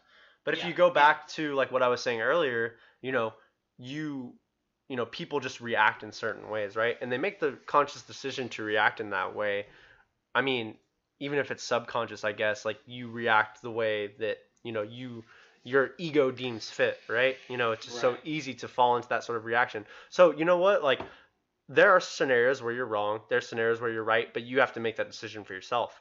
So if something like, if you decided you didn't go to something that was important to somebody else, but it wasn't very important to you, there's absolutely nothing wrong with that. And if they want to hold that sort of standard on you, then, maybe that's someone that you might not want to be friends with, or maybe that's someone who needs to reevaluate it. That being the other way around, though, it might not be someone you want to be friends with, but it also, you might not be someone that person wants to be friends with you. And that's okay. You're right, but that evaluation needs to go both ways, right? Yeah, of course. If it isn't, there's a really good summation to this that me and Ryan have talked about before, which is that, like, be truthful, like constantly be truthful, like live authentically in your decisions and your thoughts, like be authentic, right? Yeah. And to be fair, assume that others are doing it too, and if they're not, no big deal, right? Because that's on them. I mean, that's their decision to not be that way. But be authentic, right? All I'm saying is that the chance that you actually don't give a shit about so many things, it's maybe more of a defense mechanism than it is authentic feeling, But yeah, you're right. Like, if you don't want to do something, if you really think that something's absurd, you have to be honest about it. Well, and being honest about it's like extremely powerful. It puts you in a great position, and it puts other people in a great position to like work with you, talk to you, and listen, and everything. So let me touch on two things then real quick, because like to basically backpack up what you've been saying. So it's like, whenever you're in these situations, right? And I guess so exactly, like you want to be like you talked about awareness, right? But like awareness of what, correct? Yeah. So the awareness of what, and to me in that sort of scenario is like, okay, I should be more aware of why. It doesn't really matter how they're going to interpret it, because the thing is, at the end of the day, you're going to make your decision, right? It's either going to be yes or no, depending, or how you react to that, right? You're going to get however you decide. It doesn't really matter, because no matter what in those scenarios, you have to think, okay, why am I? The awareness comes from, okay, why do I feel that way about? So it's like, why do I think that's not important? And it might not come instantly, it might take a while, whatever, but like, even if it's something that already gets passed, like you need to constantly kind of think to yourself, okay, why is this important to me? I mean, for example, like, one thing, I had this a friend that was close to mine before, like I, moved back to Tomball and everything like that. Someone I hung out with every day, whatever, and he got me really into comic books for a little bit, right? And then over time, like I was just reading them for like just because, I have to keep up with the story. I have to keep up with the story. And I think about it and I'm like, over time I just would ask myself, I was like, why am I into this? Why am I into this? Why am I into this? And it always boiled down to like the answer that came further down the road was, oh, I'm not into this. Like it's just something like I do to fit in, which is so stupid, right? But like, a lot of the times you'll find that by being more mindful of your actions and aware of your actions, you're like, oh, I'm just doing this to save face. Like this is kind of pointless, right? And it's so simple and it's so human of us to do that. It's normal, like, and everybody does it. But the thing is exactly like what you're saying. Like you can't decide whether someone else is feeling that way. You just have to believe that they're being genuine. And at the end of the day, if there's conflict that arises from that, it might be better for the both of you. And I think one thing that's really hard to comprehend, and especially for empathetic people who, have such a good understand or who feel that they're empathetic, I won't say that everybody who says they are is, but like when you're looking at the, from someone else's perspective, obviously you don't want to hurt anybody, but hurt is integral to growing. I mean, I've been through enough hurt that it's brought me to a place where I've been able to grow. And just like think about, okay, what really matters at the end of the day is the intention that you're putting into it, right? So it's like think about and I know that this is not something that everybody can relate to, but think about like a very healthy relationship between parents and children, right? Parents do not scold their children in a healthy relationship out of hate. They do it from a place of love, correct? Because they want their child to grow and to have better understanding of things for the most part in those scenarios. But the most like honest way to put that is like a parent would try in the most ideal situation to give advice based on their own life experience. Like it'd be coming from a place where like, hey, I've experienced this and this is why I truly believe this is not the way to do it, and that's kind of like where they're supposed to come from. And right? That comes from a place of love, right? Like it comes from a place of understanding for the other individual, right? And it's very hard to draw those lines with friends and things like that because you don't really know what their intentions are at the end of the day, unless they're very, very transparent. They're not required to love you. Yes, I mean, like from the most like. I guess what's the word? Like conventional way. Like they're not required based on convention to give you anything. They could right? love your friends could, and one thing that I started to notice, I've lost more friends, but like as I've grown to be more self-aware, and it's not that like I don't care because the thing is, as you became woke. Yeah, as I became woke or whatever, but it's like because a lot of those people that I considered friends saw me as a convenience, and I tend to, like, why gravitate towards that? Because, at the end of the day, if I'm being genuine, then they don't really, that's not so, like, I don't need to feed into that because it allows me to set more expectations for myself because they have an expectation of me. I don't need to fulfill that. I can be my own person, I want to talk about one of the things you mentioned because I felt like it was pretty relevant, especially because, and more of also turning it to a question towards Kyle. When was the last time you really felt like tested? In a sense, like you were being authentic, you were like going through some kind of conflict, and you decided to like go through the friction of like confronting whatever person, feelings, whatever it was, and honestly put yourself in like a bad place so then you could grow. Like when's the last time that happened for you? I got a good one. Okay. Well, I think. I don't know if it's a good one, but it's like the most recent one, I guess.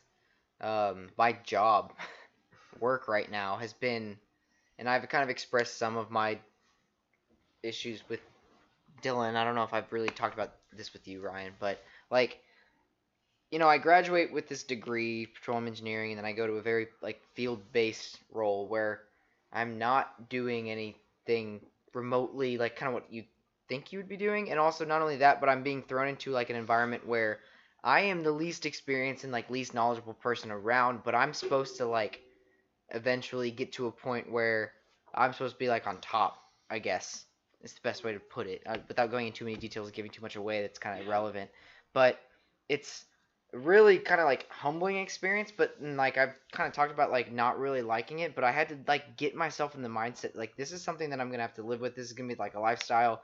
This is gonna be kind of the way it's gonna go, and this is kind of like something I can adapt to and embrace, or something that can literally like just drag me down, right? Mm-hmm. And it was kind of like a mindset shift that, and like I kind of dislike this about myself sometimes. I feel like sometimes I'm like a chameleon. I love to jump into a situation and just kind of like mimic my surroundings and situation and the people around me, and like kind of lose I lose that authenticity a little bit, right? Like what I actually think of myself, I kind of will kind of fit in really easily and like save face like you're talking about. I guess with the only difference is I'm not necessarily doing it just it's kind of like it's a survival technique. Yeah.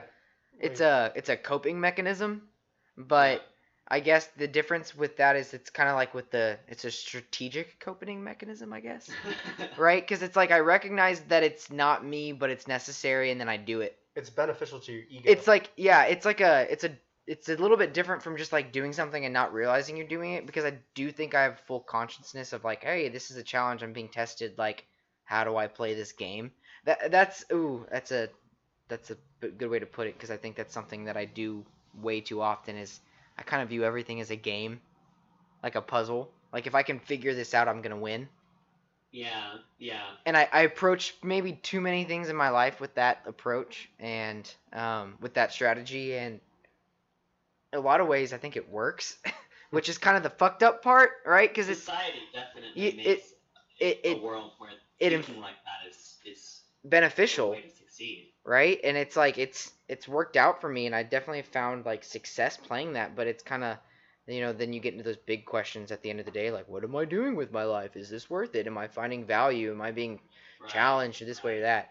But like with work recently, it's been kind of like it's been humbling in the sense that I've been in like in a very big training phase where I want to do and like impact and kind of like be a little bit more valuable than I think I actually am right now, and I don't like that feeling at all.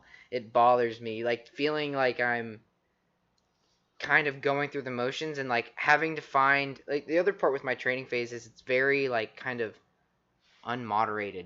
Like no one is like micromanaging me at all whatsoever. So it's 100% self-motivation to get better and like get to the place. Like the goals on the table are like 100% up to me. Like my timing, my pace to do it is like up to me, and that's something that I struggle with, because like if you just teach me, I'm the type of person who I did really well in school. It's like if you explain it to me and give me like the opportunity to figure something out, I'm good. But like when you make me go and do it by myself, it's like I just want to like play Overwatch or do something other than work today. Like I'm 100% the type of person who just wants to like be entertained and do things. I don't like sitting still and the really long grind process. I want to win games. I tore my ACL right after Christmas, right? And this has been a hell of an ordeal because I've gotten hurt, I've gotten bangs and bruises, I've gotten broken bones where there's like a structure, you got to do this next, and then X amount of time and then you're done, right? But the ACL is like so weird because I had surgery on it.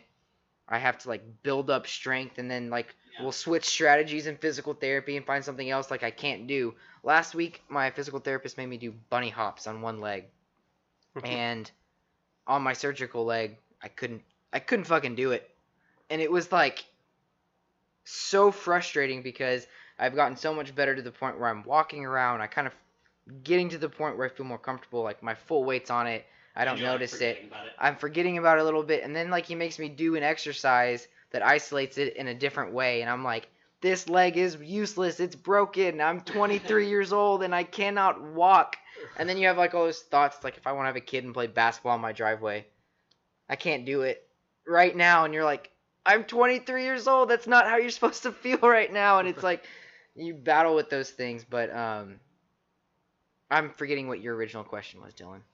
It's about like I guess being in a situation. Trauma. Yeah.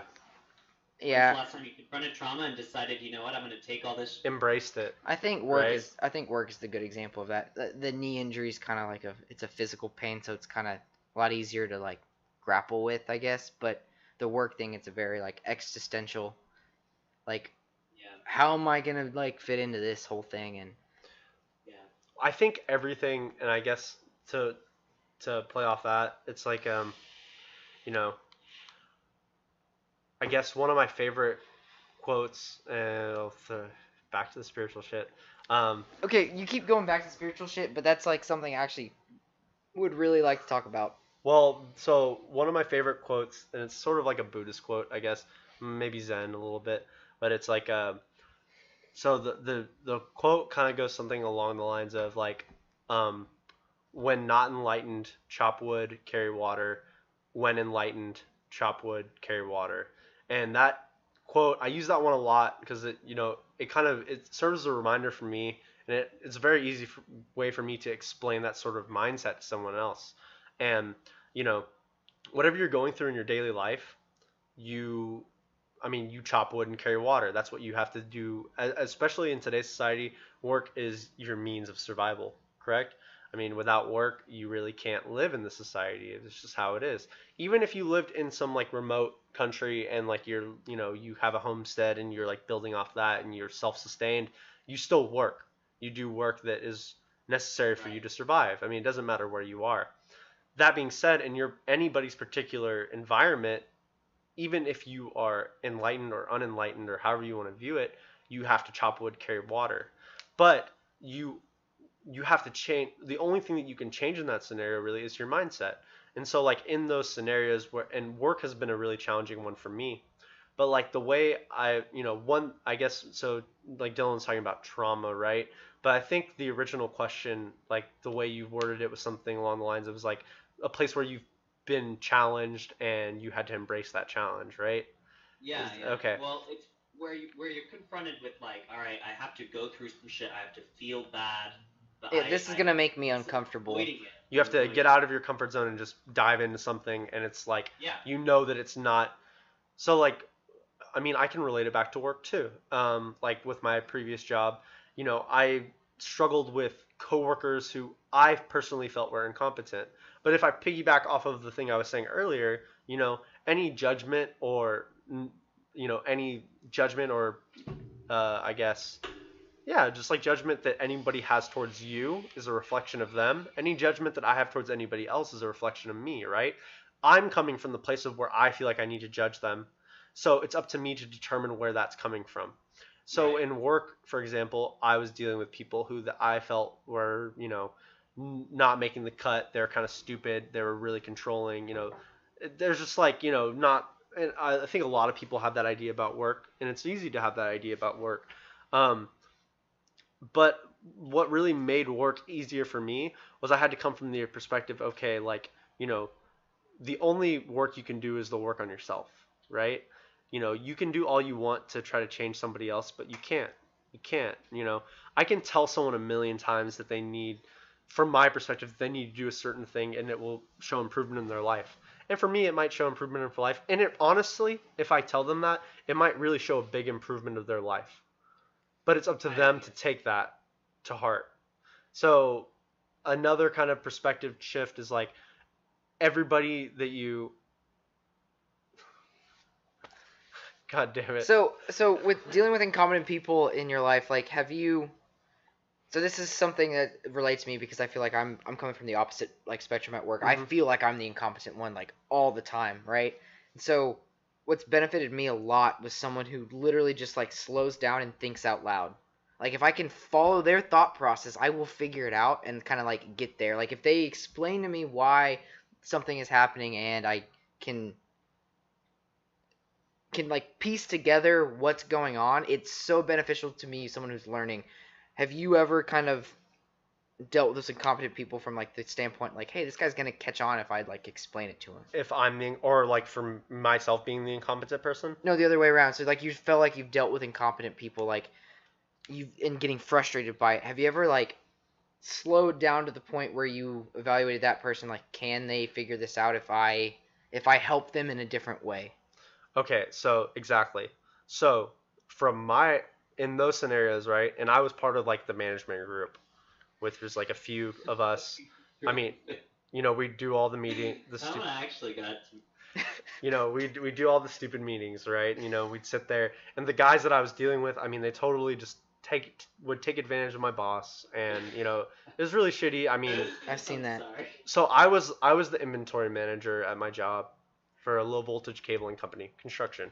And the guys that I was dealing with were the operations manager and the project manager. They were basically running the whole entire field crew. They would kind of walk all over me, step all over me, and in turn, go past me and kind of do things that weren't correct to our processes and our company's values in order to get the job done, save face, Right. sort of like do things in a way that kind of cover up any of the issues. And These then weren't subordinates. no, these were people that I makes was it even harder. on the, if anything, above me, right? Yeah. Right. And So that's where it's. so I had to think, okay, I was like, one, I already had an idea of their actions, right? And I would observe their actions. And I come from a place of like, okay, well, I consider myself an empathetic person. So, I try to put myself in their shoes, right? And why would they do these things? Well, what's up with them? At the end of the day, you can't figure it out, right? You can kind of get an idea, but the only thing that you can do, and it sounds really cheesy and it sounds really makes these shitty, people tick. is to approach them with a sense of love, which sounds really dumb. But it's like I approach them. It sounds well, sweet. I got chills. But so I look at them and it's like, okay, what I used to do. So let's start with what I used to do. I used to look at all the things they did bad. I write it down in my notebook, and I'd be like, okay, in the meeting, I'd fucking try to call them out, right? And that's very that's very aggressive. That's very aggressive, I can right? speak to that. And it doesn't. But the thing is, it doesn't do anything, right?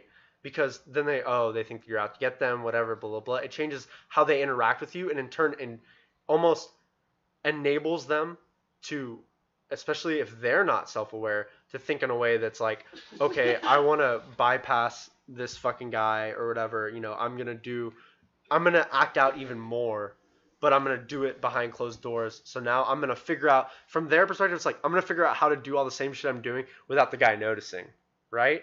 But you have to sort of put it in this like. So I would try to create extra steps in the process for them, right? I'm the inventory manager. They would go into the warehouse and try to take shit, whatever. I created a new process where I basically made them check out the inventory. It sounds really cheesy. We're a small business. We weren't fucking doing that shit. So, but when I started doing it, I approached it from a way of, how can I make this easier for them? How can I make this better for them? How can I relieve their stress? Because I noticed that they're stressed people. They're acting out of their stress, doing all this extra bullshit. But the thing is, their stress is all self-induced. So how can I alleviate that stress for them? Because if I alleviate that stress for them, then it alleviates that stress for me, and I feel better at the end of the day because it benefits everybody. Everyone wins. Yeah, everyone wins. So like, with them, I know that my boss, whenever a project was finished and we needed to bill the customer, they'd look at the inventory and they'd be like, okay, well, this is what the prints say that we did. This is what the inventory says that we've checked out. If it doesn't match up, I'm going to be pissed because it's like thousands of dollars could be lost somewhere that it doesn't need to be, right? So I made it a way that's beneficial to both of us where, yeah, maybe I'm making them do extra steps in the process, but it enables them to start being a little more organized, whether they like it or not. And the thing is, that goes hand in hand with what I was saying earlier about the parent and their child. Parent will scold their kid, make their kid do things that they don't want to do, but it's a way that helps them grow because it's coming from a place of love, right? So like, I'm making them do a little bit of extra work. I end up having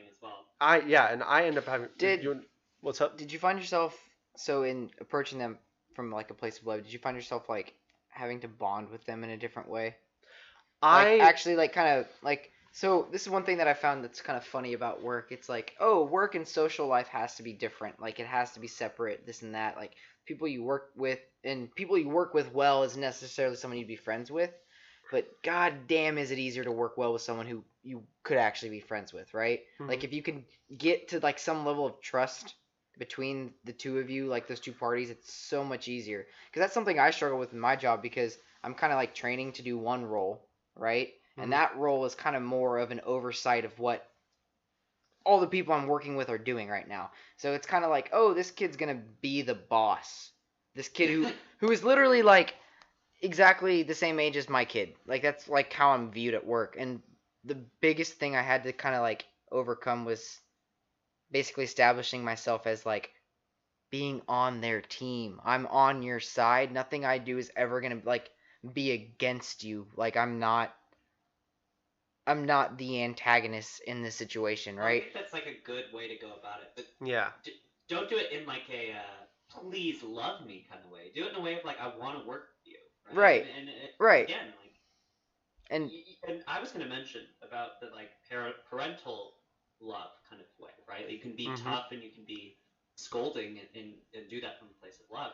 It's so weird because it makes perfect sense to us from the perspective of like, you know, a parent mom, like, relationship slapping you for doing something stupid, right? Like she's probably done that like a month ago for me. But if you think of anyone else like in your life doing that, there's a sense of like, oh, that's not their job. Right, because like you don't have that openness to them. And think about like, the other way fuck around. If it's their job or not, right? Like we should be making each other better and happier and successful. And the other problem is the cool mom, right? Like the cool mom syndrome. Oh, yeah. Right, where it's not enough of that. You want to like you're trying so hard to get their approval that you like lose all authority.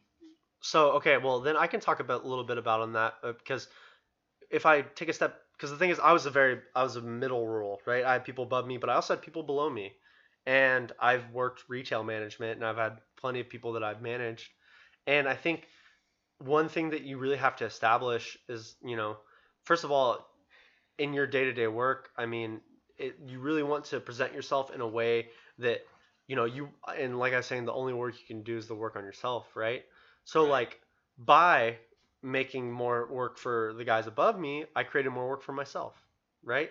And, you know, but you have to approach them in a way that it's beneficial to, you know, the company, it's beneficial to both of us, right? Same with, but I mean, back when I was managing people, you know, I was like 19, 20, and I was really good at the part of the job, and I think my mindset was like, okay, I want to be in the trenches with the guys so they can see me in the trenches and understand that I have the capacity to understand what they're doing, you know, blah, blah, blah.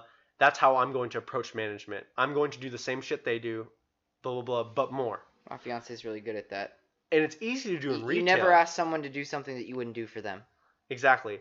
But from your perspective, I mean, so like you're working at a rig, right? And you're dealing with people who are doing the manual labor and you're the guy behind the desk, right? Or to some extent. You're the guy behind the desk, Kyle. Well, no. So that's what I'm like gearing up to be, right? I'm supposed to be behind the desk. That's kind of like. So essentially, in their eyes, yes, I am that guy, but at the moment, I'm not. Like Right. But that's something I had to do. I had to jump in there, pick up a hose, and like help them lift something. Like I've done that at work. Like that's. I can't act like that's above me, right? No, because it's like you do what you wouldn't ask someone to do something that you wouldn't do yourself, right? And like there's a reason why I might not be doing that forever, and it's whatever reasons you can list things and explain it, but it's not really the point. But it's like you said, like you have to kind of establish that authenticity, that like integrity, that I'm not gonna sit in like an iron throne and rule from above. But often are you confronted with things, because from my perspective, very often I was confronted with things that I would do that I'm not capable of, because working in a labor standpoint, it's skilled labor. I mean, right. You know, whatever they're doing. Absolutely. And so that's something I'm very bad at, because like, oh yeah, I'm not gonna go open that valve, because if I open the wrong one, I blow this whole fucking shit up, right? Like I can't. I'm not trained to do that. You are trained to do that. I am here to like advise and maybe like make things better, or like provide another angle of thought to a problem that we might face, and that's a place where I can add value. And yes, of course, I'm capable of opening a valve, but like that level of risk is not. I'm not trained to take that on. Skilled labor is something that's like very kind of undervalued, and like being really good, like a welder, right? Well, I'd say like societally undervalued. Societally, right, exactly. Definitely. Societal, like they're paid. A lot of those guys are paid pretty well, because like people in industry know like being a welder, being a a rig hand is really it's inherently dangerous, right? And you have to do it right, and you have to do it correct, and you have to follow procedures, and there's a lot at stake. Like society's pretty and so we've like gotten that part fixed, but then like again the problem comes like how do I fit into it? Yeah. Like where does this kid who's got a degree and supposedly like went to school to learn this, like how do you piece that in? Yeah. Well, and I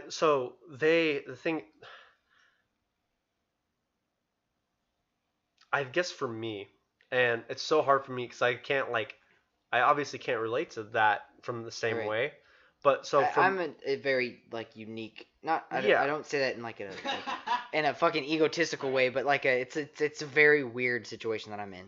So let me relate to at least from a way that I can best kind of comprehend. So like from my role as the inventory manager, I was also an office manager as well. I mean that's my title was inventory manager, but yeah, that was my partially an office manager, and I was basically the lines of communication between my upper management and all of our crew, all of our field staff, right? All of our cable installers, guys who are out there fucking 10, 12-hour days doing bullshit. I'm their means of communication between, the office and, I had to help coordinate them, things like that. I got them the parts. I made sure they had all the right tools that they needed when they go out there. And to establish a good relationship with them was to really come to them from an understanding point of, okay, like, just, I guess for them, a lot of the problems arose as like, okay, well, they, when you're someone there, the tendency is for the people at the top that they've got their own fish to fry and they don't want to look down there and deal with whatever the shit they're doing. Not like the work, but like the problems, right? It's so easy for, it's like I agree. The principal at a school doesn't want to get involved with everyone life. Can't do every job. It's inefficient for that to be set up that way, right? Yeah, exactly. You have to have someone who is in the trenches, and you have to have someone who is like has the time to make a good decision. That being said, that is a very like big problem with like any corporate structure. And well, in the corporate structure, the people at the top tend to have a little less empathy towards the people at the bottom because they just don't get it. You lose sight of it. You're disconnected, and like you lose vision on the boots on the ground. So the thing that helped me get that connection with them, because the thing is, the people who were the most sad about me leaving were not the people above me, but the people below me. Right. So let's talk about that. You left this job that you've mainly been talking about tonight. You recently left it, right? Mm-hmm. Was that a difficult decision for you? It was difficult because of the people, because I had built a connection with them. Right. Because I had started, approaching. Well, probably like uncertainty too, right? Like the uncertainty, that's something that's kind of, and I guess through my own spiritual practice or whatever, like that's something that is very like it comes, but I understand that that's just a feeling and like. You're more comfortable. I still want to get to that though. Yeah, I mean spiritual stuff because it's really all connected to me. So. Is like what hurts me. Well, like one kind of practitioner, they describe feelings are like waves in the ocean. They come, they go. Your feelings never stick. They don't. I mean, they can stick, but at some point, they might go. And I'm not talking about, not about the size of the wave. It's just about the motion of the ocean. There you go, baby. I'm not talking about interrelational things like sex your jokes. Relationships to other people, but your internal feelings, your sadness, your happiness. I think a lot of people, I mean, to touch on another thing, like a lot of people, if you look at happiness, right? A lot of people think that happiness is like the goal, something you should strive for, but it's all about the balance. You will never always be happy. You will never always be sad. You will, unless, you've enabled yourself to think that happiness is the only thing that is without sadness, and then you will find yourself more sad than happy, but it's like with those feelings, right? Like, so when I go to this new job, I didn't really feel uncertain about it. I felt the uncertainty is like, well, this is going to be different. This is going to be tough. I'm going to have to learn a whole new thing. I'm stepping out of my comfort zone. But at the same time, I'm not going to know until I go through it. I think a lot of people have a hard time living in this present moment, and they think too far ahead, they think too far behind, right? Your past doesn't exist, your future is not written yet. It's all about what's happening right here and now. I could have prepared for this podcast all night, but I mean at the same time, like I didn't know what I was walking into. But we're having a really nice discussion here, right? So like it's all about. I didn't prepare for this podcast. Yeah, exactly. Like you kind of just go into it with the right attitude, and like you'll land where you need to stick. At the same time, right? Like if this job doesn't work out for me, I know that I'll be taken care of somewhere else. So the land where I'm gonna land where I'm gonna stick, like mentality, does it imply a certain level of complacency though? Like, do you admit to yourself that, because I don't think this is true at all, especially for myself, that like if I try harder at things, I'll probably do better, right? And that's something that you have to.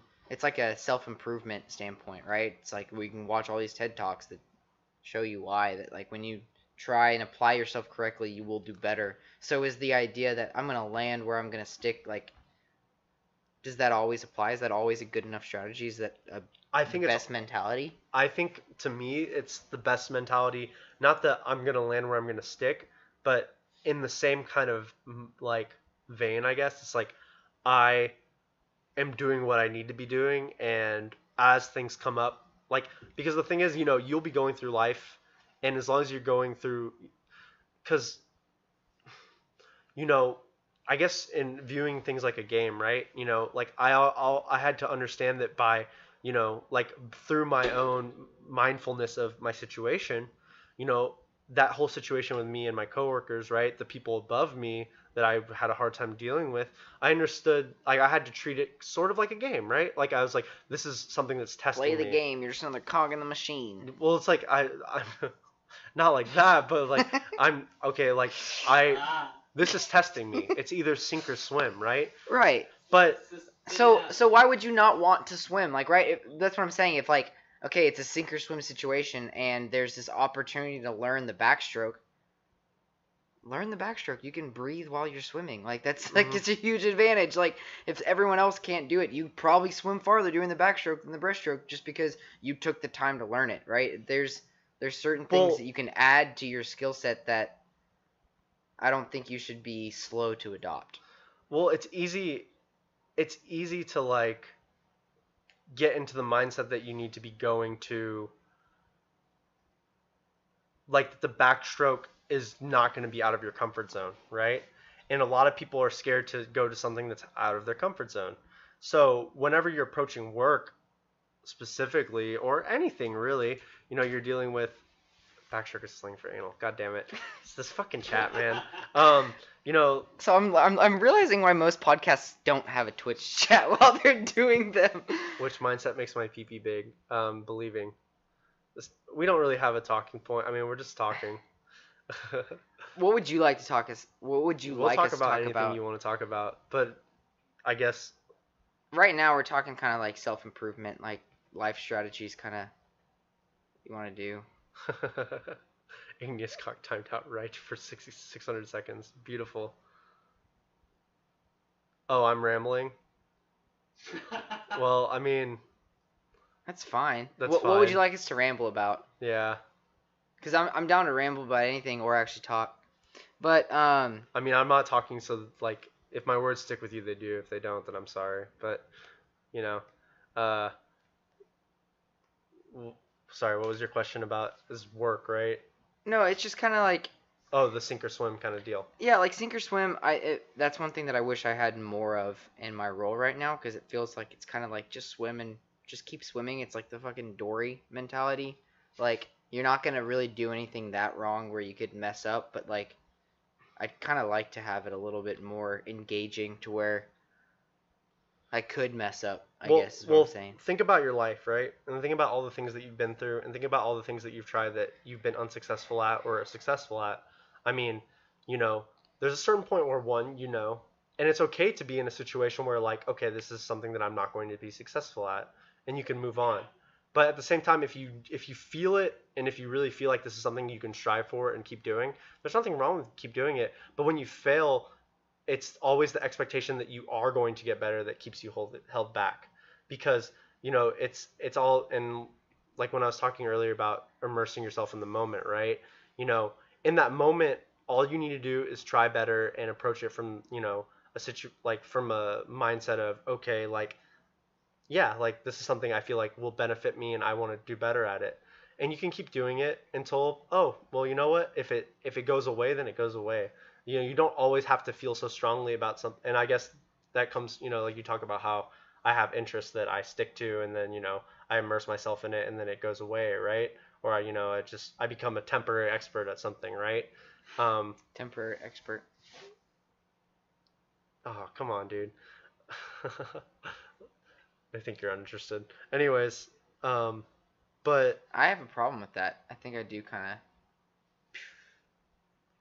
Not necessarily with this conversation, because I'm definitely listening to you, but like in general, it's kind of like you reach a point that it's the apathy thing that we were talking about earlier. It's like you reach a point where like, I don't care to this detail, right?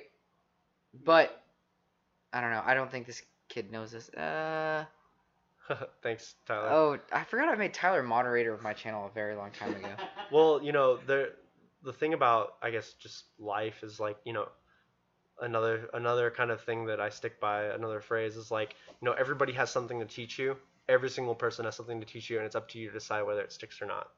So, you have to approach everything with an open mind, right? So if you approach everything with an open mind and take it for what it is, you are able to make, you sit with it a little bit and then you decide whether this is something that resonates with you or not, or there's something that you can just throw away. Because at the end of the day, I'm very quick to get to that conclusion, actually. And I think that's one thing that I've noticed about myself. It's like it's something that matters to me or it doesn't, and it's very black and white. And it's something that Duncan talked about last week, and that's something that I've found the benefit in some of my relationships that's like with. What my therapist has talked about. Yeah, and so thinking, and it's very bad. So like I've had the benefit of some of my relationships actually like adding a little bit more gray area to my life, which I think is important. It actually. What do you mean? Like, it puts me in a point where I can't just say this is right or wrong, this is good or bad, this is like. Right. This is what I want or what I don't want. Like, it makes me like actually sit and think about it, opposed to like coming to that immediate conclusion like, hey, this is important to me, this is not important to me. And I guess that's up to you to be mindful of like whether that decision that you're making, very quickly is right or wrong. That being said, though, when you go into any situation, and let's say someone's having a talk with you or whatever, if you're quick to shut them off before you've heard their message, then guaranteed you won't get anything out of it. I mean, there's just a guarantee, like, I mean, some people it's very easy to do with, like I see Donald Trump give a speech or something, it's immediate like. We're going Trump channel. We're gonna talk about Donald Trump now. But I mean, buckle up. That's an easy one, right? Or we're hitting the gas pedal. Like if Donald Trump's gonna sit there and explain to me like why we need to build a wall, it's very hard for me to approach that with an open mind, right? But there are people out there, say like, oh, politically, you wanna keep your mind open to every side, and then you decide what you want to think about it. That applies to everything in life, right? And so it's not that. Because it's easy to think that if you listen to it, that you're like buying into it or like you're a part of the problem, whatever. But everything has some sort of message, and like I said, like you get to decide whether it sticks with you or not. But you have to give everything a shot. Because if you're not open to anything, or you're only open to the things that you want in life, you're just staying in your comfort zone, and it's exactly what we talked about earlier. It's your ego's like, I guess, coping mechanism or defense mechanism. You don't want to be open to things that change how you approach things. It also kind of that's safe. This kind of gets blurry though, because you can look at it from that way. It's like everything is about growing and experiencing more, this or that.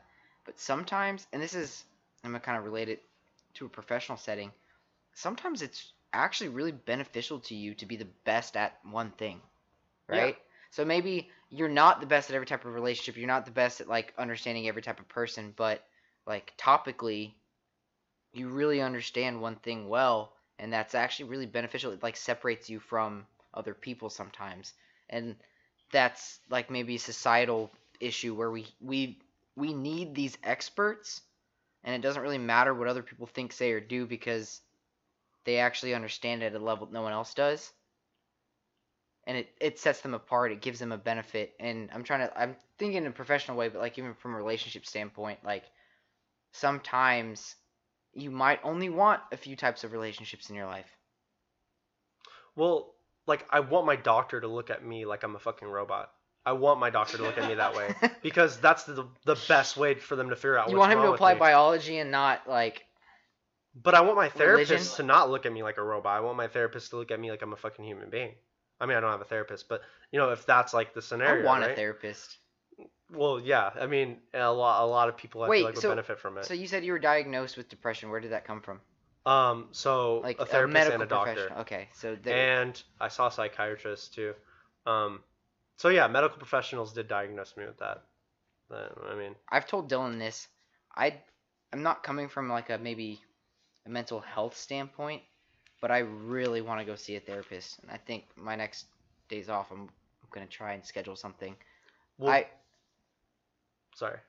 And I think the reason why I want to is because, like, these topics we've been talking about, kind of like grappling amongst ourselves and kind of like discussing tonight, like, I really want like an outside opinion from someone who does not know me, who can hear me spit all the bullshit that I spit, and like the game that I'm playing, and like the way I talk and do and say and act, and just say, yeah, that's because of this, or that's wrong, or kind of like with an actual professional perspective on who I am, and kind of break it down to where I get some of those learnings about myself that I wouldn't be able to give myself. I wouldn't be able to actually step out to that level from that viewpoint that far away and come to those conclusions and say those certain things. Well, and so for me, right? Is that a realistic expectation from your experience with it? That is a realistic expectation, because I think what therapists do, and they do so well, is one, they're equipped with the tools, right? Because they've studied it for so long. But two, a therapist is exactly that. It's someone who approaches you without any preconceived notions or judgments.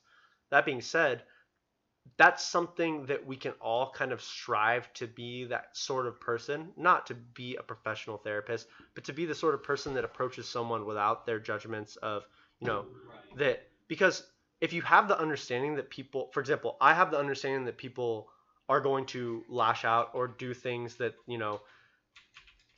based off of kind of like their instinct, or they react in a way that maybe is unhealthy, things like that. But I understand that that's not them at the end of the day, right? And your therapist is going to understand that that's not you, okay? Your therapist main thing is going to get you to a perspective where you can look at your trauma, because if you look at all this stuff that's hanging on to you, and it happens to everybody, things that hang on to everybody, right? Like use the traffic example that I used earlier. If someone gets cut off in traffic, people will carry that all the way onto their commute, all the way into when they get into work, and they will lash out at their coworkers. About traffic and your reactions, and how long, like when you experience a traumatic event, like the chemicals that your body releases and how long that can last with you. And exactly. Like the amount of time it takes your body to, like, basically once you reach a certain point of like reaction, like once you let something that triggers you get to a certain level, it will like perpetuate with you on like a chemical, like biological level throughout the day. And so even on like a spiritual and emotional level, it can carry on through your whole life. I mean, things that have happened to you, right? They can hang on forever, and it's up to kind of, if you don't work through that trauma, it's just going to stay there, right? And it's going to affect your actions and everyday interactions. I mean, it got to the point with me, because the traffic example is such an easy one to try to do and learn in your life, especially if you commute to work. Usually when I get cut off, I immediately react and go, oh, what the fuck? But then, boom, it's done. Because it's just a feeling, right? If you understand, like, okay, me staying mad doesn't benefit anybody. It only makes me worse. And, like, I never hang on to that anymore. It's frustrating initially, but you can kind of work through it.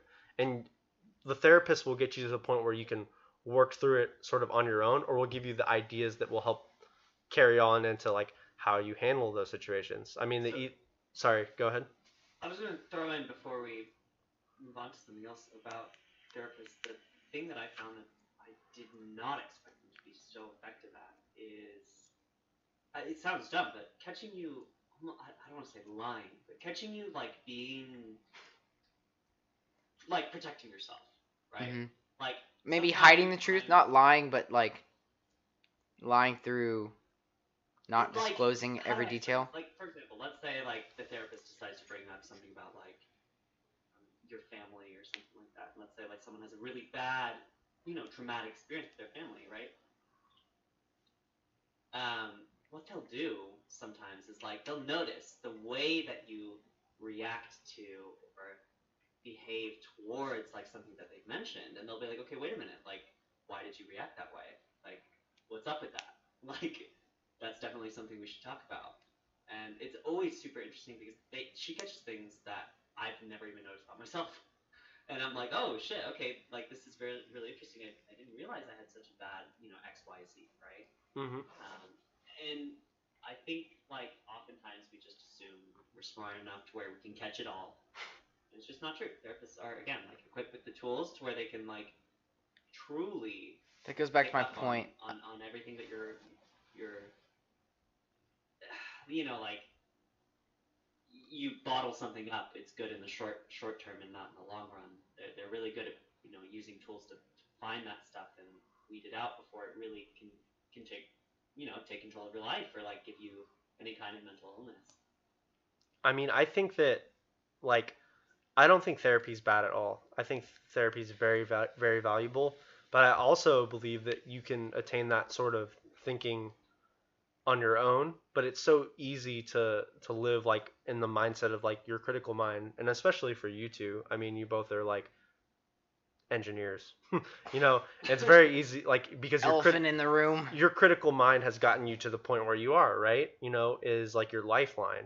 It's your, Yeah, because that's what engineering is in a nutshell. Like everyone kind of like has this big word engineering and they think they know what it means, but it's supposed to be a critical thinking type approach to everything, right? That's what you were literally trained to do. It's like, hey, here's a big problem. Break it into like sizable chunks that you can actually chew and create a complex solution from like very small steps. And so it does like kind of not enhance, but it encourages that very like step 1, step 2, step 3 mindset where kind of shit. Yeah, I think you would divide then conquer. So like you're but your mind is extremely powerful, right? So like you both know, just like everybody in this world knows, how easy it is for you to figure out the right thing that you should have said in an argument an hour later, right? Yeah. And I'm gonna watch this podcast later and be like, fuck. Yeah. So like that's so easy to do, right? And I think an exercise that would benefit everybody is it's very easy to do, but you have to approach it with the open mind and the expectation that you might not get what you want. And I think that's one really key thing is that like whenever you're doing these sort of like self-work, emotional kind of like, I guess, you're trying to like study your emotions in a way. It's very easy to go into it with an expectation, oh, it's all going to be good and it's going to be easy and it's going to be great. But like whenever I guess one of the easiest ways to do is like, okay, look at anytime you react to anything or anytime you're obsessively thinking about anything, because it's very easy to do. We just don't ever really talk about it that much, right? It just kind of goes on in your head during the day. Take any of those scenarios and take a step, like whenever, just try to catch yourself doing it, right? That's the first step. If you can catch yourself doing it, like make a game out of it. Just like, you both are critical thinking type of people. Try to catch yourself doing it. If you can catch yourself doing it, okay, the next step is ask yourself why.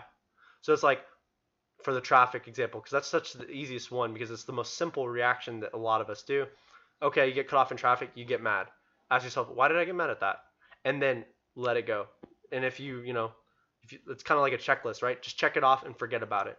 And then eventually, there's a lot of really good thought exercises on how you do that too. Like there's several like resources you can go, and when we hire someone to fact check and like supplement this podcast, they'll go back and link like things you can do to actually like in that traffic example say, hey, this is why I was mad. Like an actual like step-by-step like method to approach situations like that are very applicable to things beyond traffic, right? Yeah, I mean, because like if I approach anything like that, for example, my boss does something stupid and that I think is stupid and it pisses me off. So okay, I go through my mental sort of checklist, right, that I've developed over time. It's like, okay, Why did I get mad at that?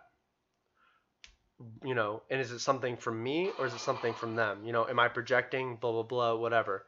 But asking myself that question, if I just let it go after that, after I've asked that question, I can trust that because your mind is so powerful, right, that it's going to give you some sort of answer. You might not like it, you might love it, whatever.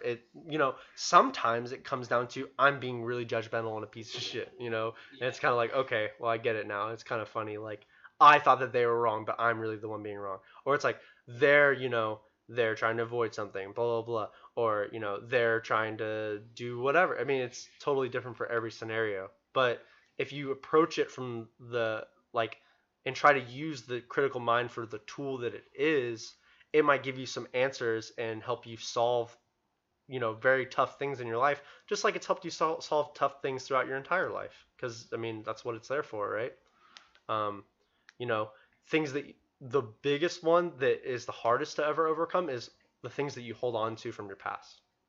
And if you can start working with that, that's probably like the most beneficial way to get, you know, like the beneficial use of your critical mind. It's like dealing with your past trauma because it can help you like way better than anybody else can. Because the thing is, your therapist will try to help you get to the conclusions, not to give you the answers. They'll help you, you know, they'll talk you through the steps, right, and get you to the point where you come to the answer yourself. Right. And that's what I want. Yeah, but you can come to the answer yourself. You just have to be more mindful of it. Your therapist is almost like a separate conscious entity that's just kind of like. But it's an acceptance that maybe you have some limitations that are keeping you from getting there, and seeking that help will help you in the long run. We'll try to be mindful of what those limitations are then. I can summarize them and like brainstorm them, but like overcoming them, this is another playing the game situation where it's like I could pay someone to figure this out for me. Like it's more efficient to go about it that way, and it's never gonna be right or wrong. And like I would like to genuinely think that I'm the type of person who would listen to a therapist and say I agree or don't agree with that, and I would walk away. Here's how I envision myself sitting down with a therapist going. I'm not coming from it like a significant, maybe not even, I don't want to say life-threatening, but like a significant like need per se. But I would go to that said therapist. They would tell me these things, or I would tell them a lot of things. They would kind of give me an input, some advice, and I would either walk away from that saying that was total bullshit, or hey, that was actually really interesting. I enjoyed that because of X, Y, and Z. Wow, I need to work on this, this, and that. And that possibility is something that I genuinely want to try and experience. And because like you're right, you acknowledge those limitations within yourself. You try and like set those boundaries, and you try and actually analyze yourself on a daily basis. And I do think I do that, right? To the point where I think I would feel comfortable arguing with the therapist if needed. Hold on. Well, do you think you're analyzing yourself though in a way that's judgmental? Yeah, hold on. Give me a second. Yes. I want to talk about this. I think you're off. I think it's actually really interesting. I went into a therapist session with no like preconceived notions of what it is like to go to a therapist. So I'd say there's nothing to argue about at a therapist. They're letting you. But I'm right, Dylan. You lead the whole thing. You talk. That is half of what's happening, right? Their job is to listen to what you're saying, right? And this is the other thing. When you say like, here's how I imagine. That's neurotic. Here's the reality of it, right? You're not going to go to a therapist unless you decide I want to go to a therapist. Right. And the therapist knows you had to make that choice, which is a big choice. Okay. Right? So the ball's in their court already when I'm walking in. There's no. It's a game. It has to be a game. That's my whole thing, right? Okay. No, there's no point. Do you see what I'm saying? Like they understand. Like okay, like you know, they're not going to tell you anything. If that makes sense. All they're doing is letting you talk. It's almost like. Think about like if everything that you've been feeling and frustrated about is underneath like a deck of cards, like that's laid out like face down in a line. Okay. All the therapist is doing is having you take those cards and turn them over and read them. That's what it feels like. If I could describe it. And then you feel like a dumbass because you're sitting there and you're explaining something that's you've been struggling with for months, years, and you're just explaining everything about how to fix it. Yeah, you're literally telling them your solutions to fixing it. And they're like, yeah, that sounds great. I'm having a little bit of a realization as this conversation's going on, because I'm talking about this one to do with therapists. I'm sitting here saying I've been wanting to do a podcast. I've been wanting to have these conversations. It's like maybe I just don't talk about enough content in my life. Period. That right? Could be it. I don't get to that level. These conversations I only have with myself. Mm-hmm. Yeah. But you just admitted to me that you approach it from a judgmental standpoint. Do I judge myself? Is that what you're saying? But how can you not judge yourself? What would be the benefit of not judging yourself? Noticing. So noticing versus judgment, okay? Because you're seeing the benefit of a therapist, right? But what is the key difference between talking to a therapist and talking to yourself in your mind? The therapist is not judging you, okay? Maybe they do have other perspectives and tools, right? But it's it's so easy because, okay, think about your ego structure, right? Your ego wants to defend your course of action that you're doing right now, obviously, because it's been beneficial to you, right? You have food, water, shelter, everything you need, correct? You have everything you need to be happy, right? In a biological standpoint, right? If you're talking Maslow's hierarchy of needs type of shit, okay? It's that next level that we all seek. Yeah, but that sort of fulfillment and because you're outer, and it's very reflective of people who are extremely wealthy. It's very easy for your outer or your well, not you though, but people who are extremely wealthy, for their outer kind of life to be very great, right? But their internal life to be an absolute struggle. And a lot of those people lack the mindfulness to kind of approach their life because they think that those are the tools that will get them, further. So maybe judgment wasn't the best word. Maybe it's more like a better word for a phrase better than judgment is assigning value and assigning importance. Because you kind of, right? Nothing matters until you make it matter. That's just the fact of life. And so maybe when I say I'm judging myself, I'm not judging myself. I'm looking for benchmarks to I'm looking for comparisons. But you can't I'm looking for evaluations, right? I'm looking for some way to. You're viewing your emotions statistically almost. It's not that robotic. I get where you're coming from. I'm trying to put into words. No, you're right. I get that's the most apparent argument. It's I'm looking for. But it's more like self-challenges. It's less judgment.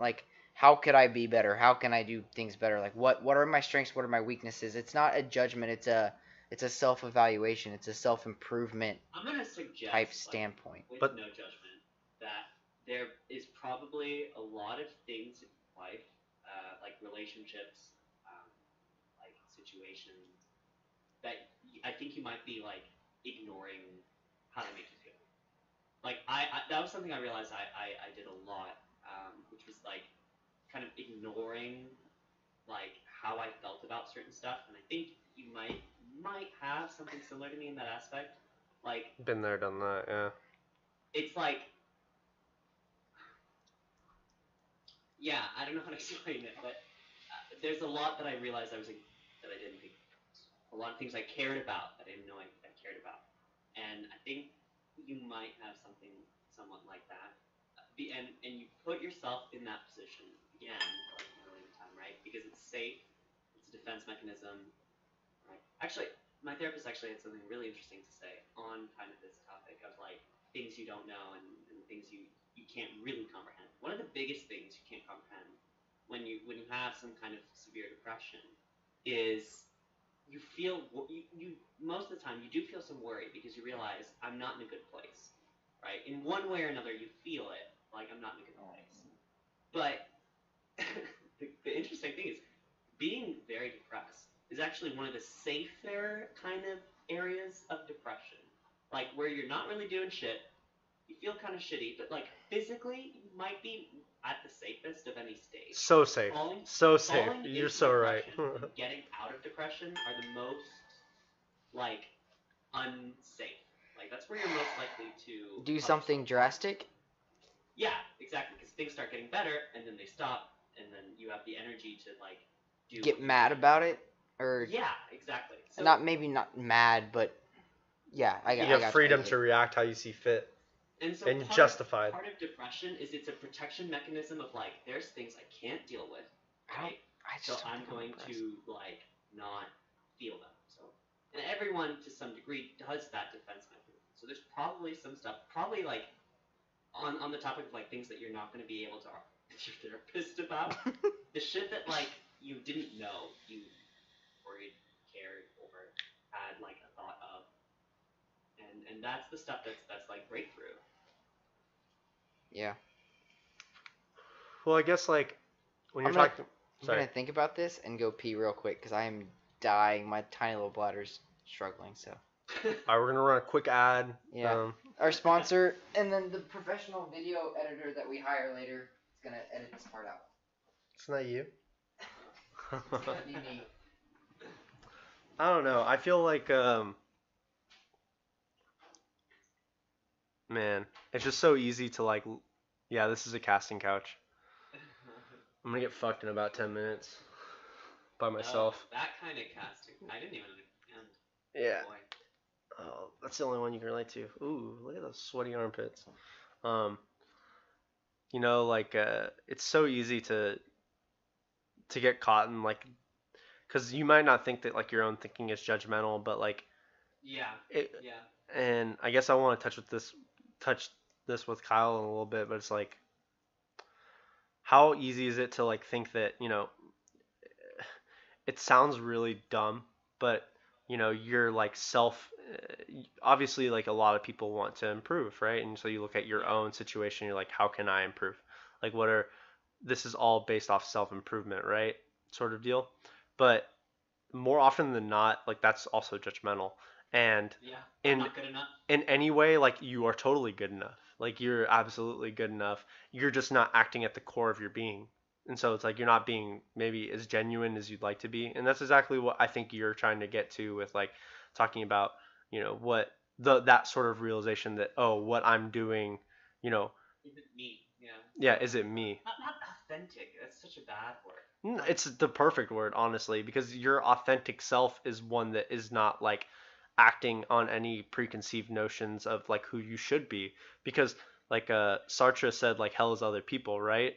You know, and a lot of people equate that to, like, oh, hell is being around all these other people. That's not what he meant. Hell is other people is, like, you can't exist in a world where other people don't try to define you.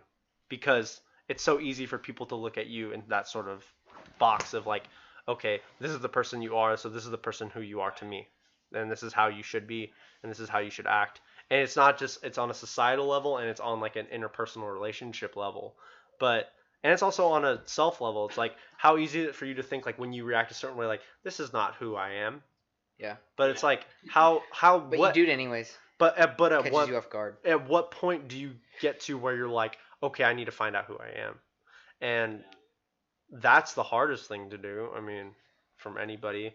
But, you know, existential crisis. By thinking, like, okay, I want to improve and I want to improve myself, whatever, you're also setting a really high expectation for yourself. And it's so easy to let yourself down whenever you're like, oh, I'm not improving. And then, like, you get into this, like, cycle of just tumbling down. It's also hard to self-improve when you have a Twitch chat full of, like, dicks and stuff. That's a long shot. Yeah. That was a bit of a long shot. Yeah. maybe you'll do better next time. That's a constant stream of cum too. That's a long shot. I'm happy everyone's back. Yeah, you got a grin. Yeah, you deserve that one. No, this is cool. Like, I feel like this podcast I wanted to start is turned into a therapy session for myself, which is, like, really cool in a way. No, I hope, but, like, that's the thing. It's like we'll get into more topical conversations maybe. This is our first, like, trial at this, so it's really cool to kind of get into these things that are interesting to us and like are passionate to us and that kind of drive us as people in a way in the first one. And then the way I see this going is like from here on out, it's a little bit more topical.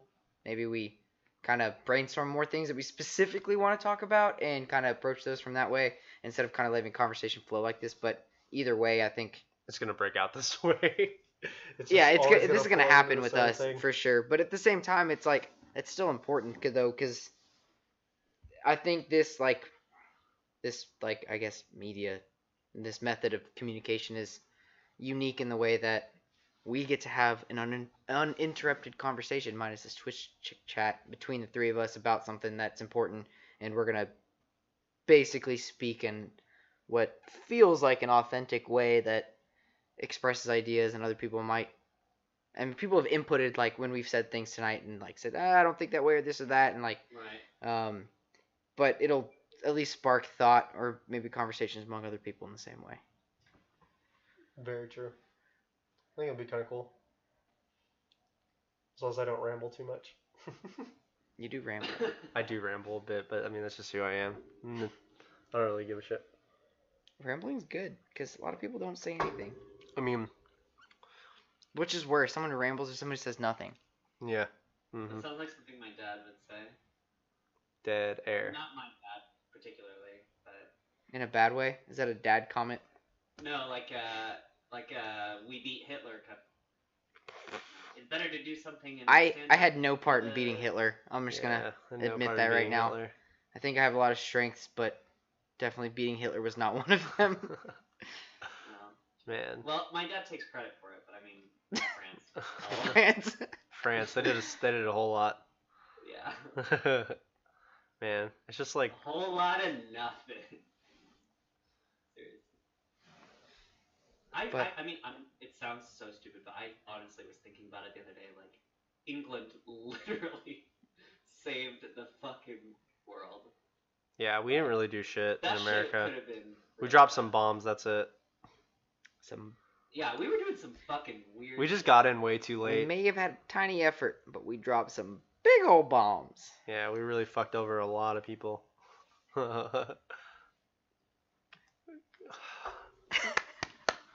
Claps for our heroes overseas.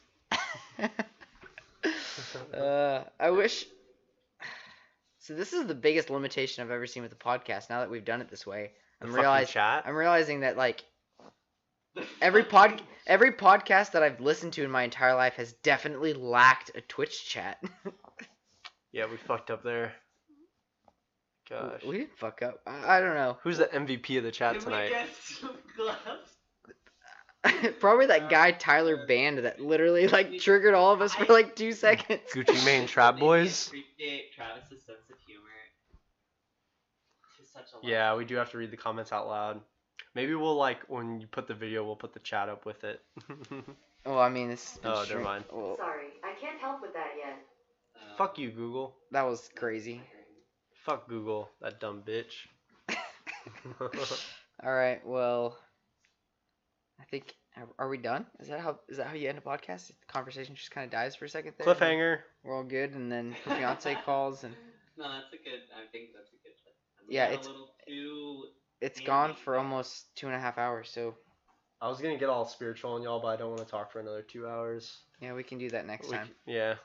The next time it will be topical. It'll be scheduled. It will be next time on podcast to be named. On the gay couch. We're not naming it that shit either. The gay couch? No, podcast to be named. Podcast to be named. Like some weird. Yeah, it's up to y'all to think of a name. That's not on me. I'm not that creative.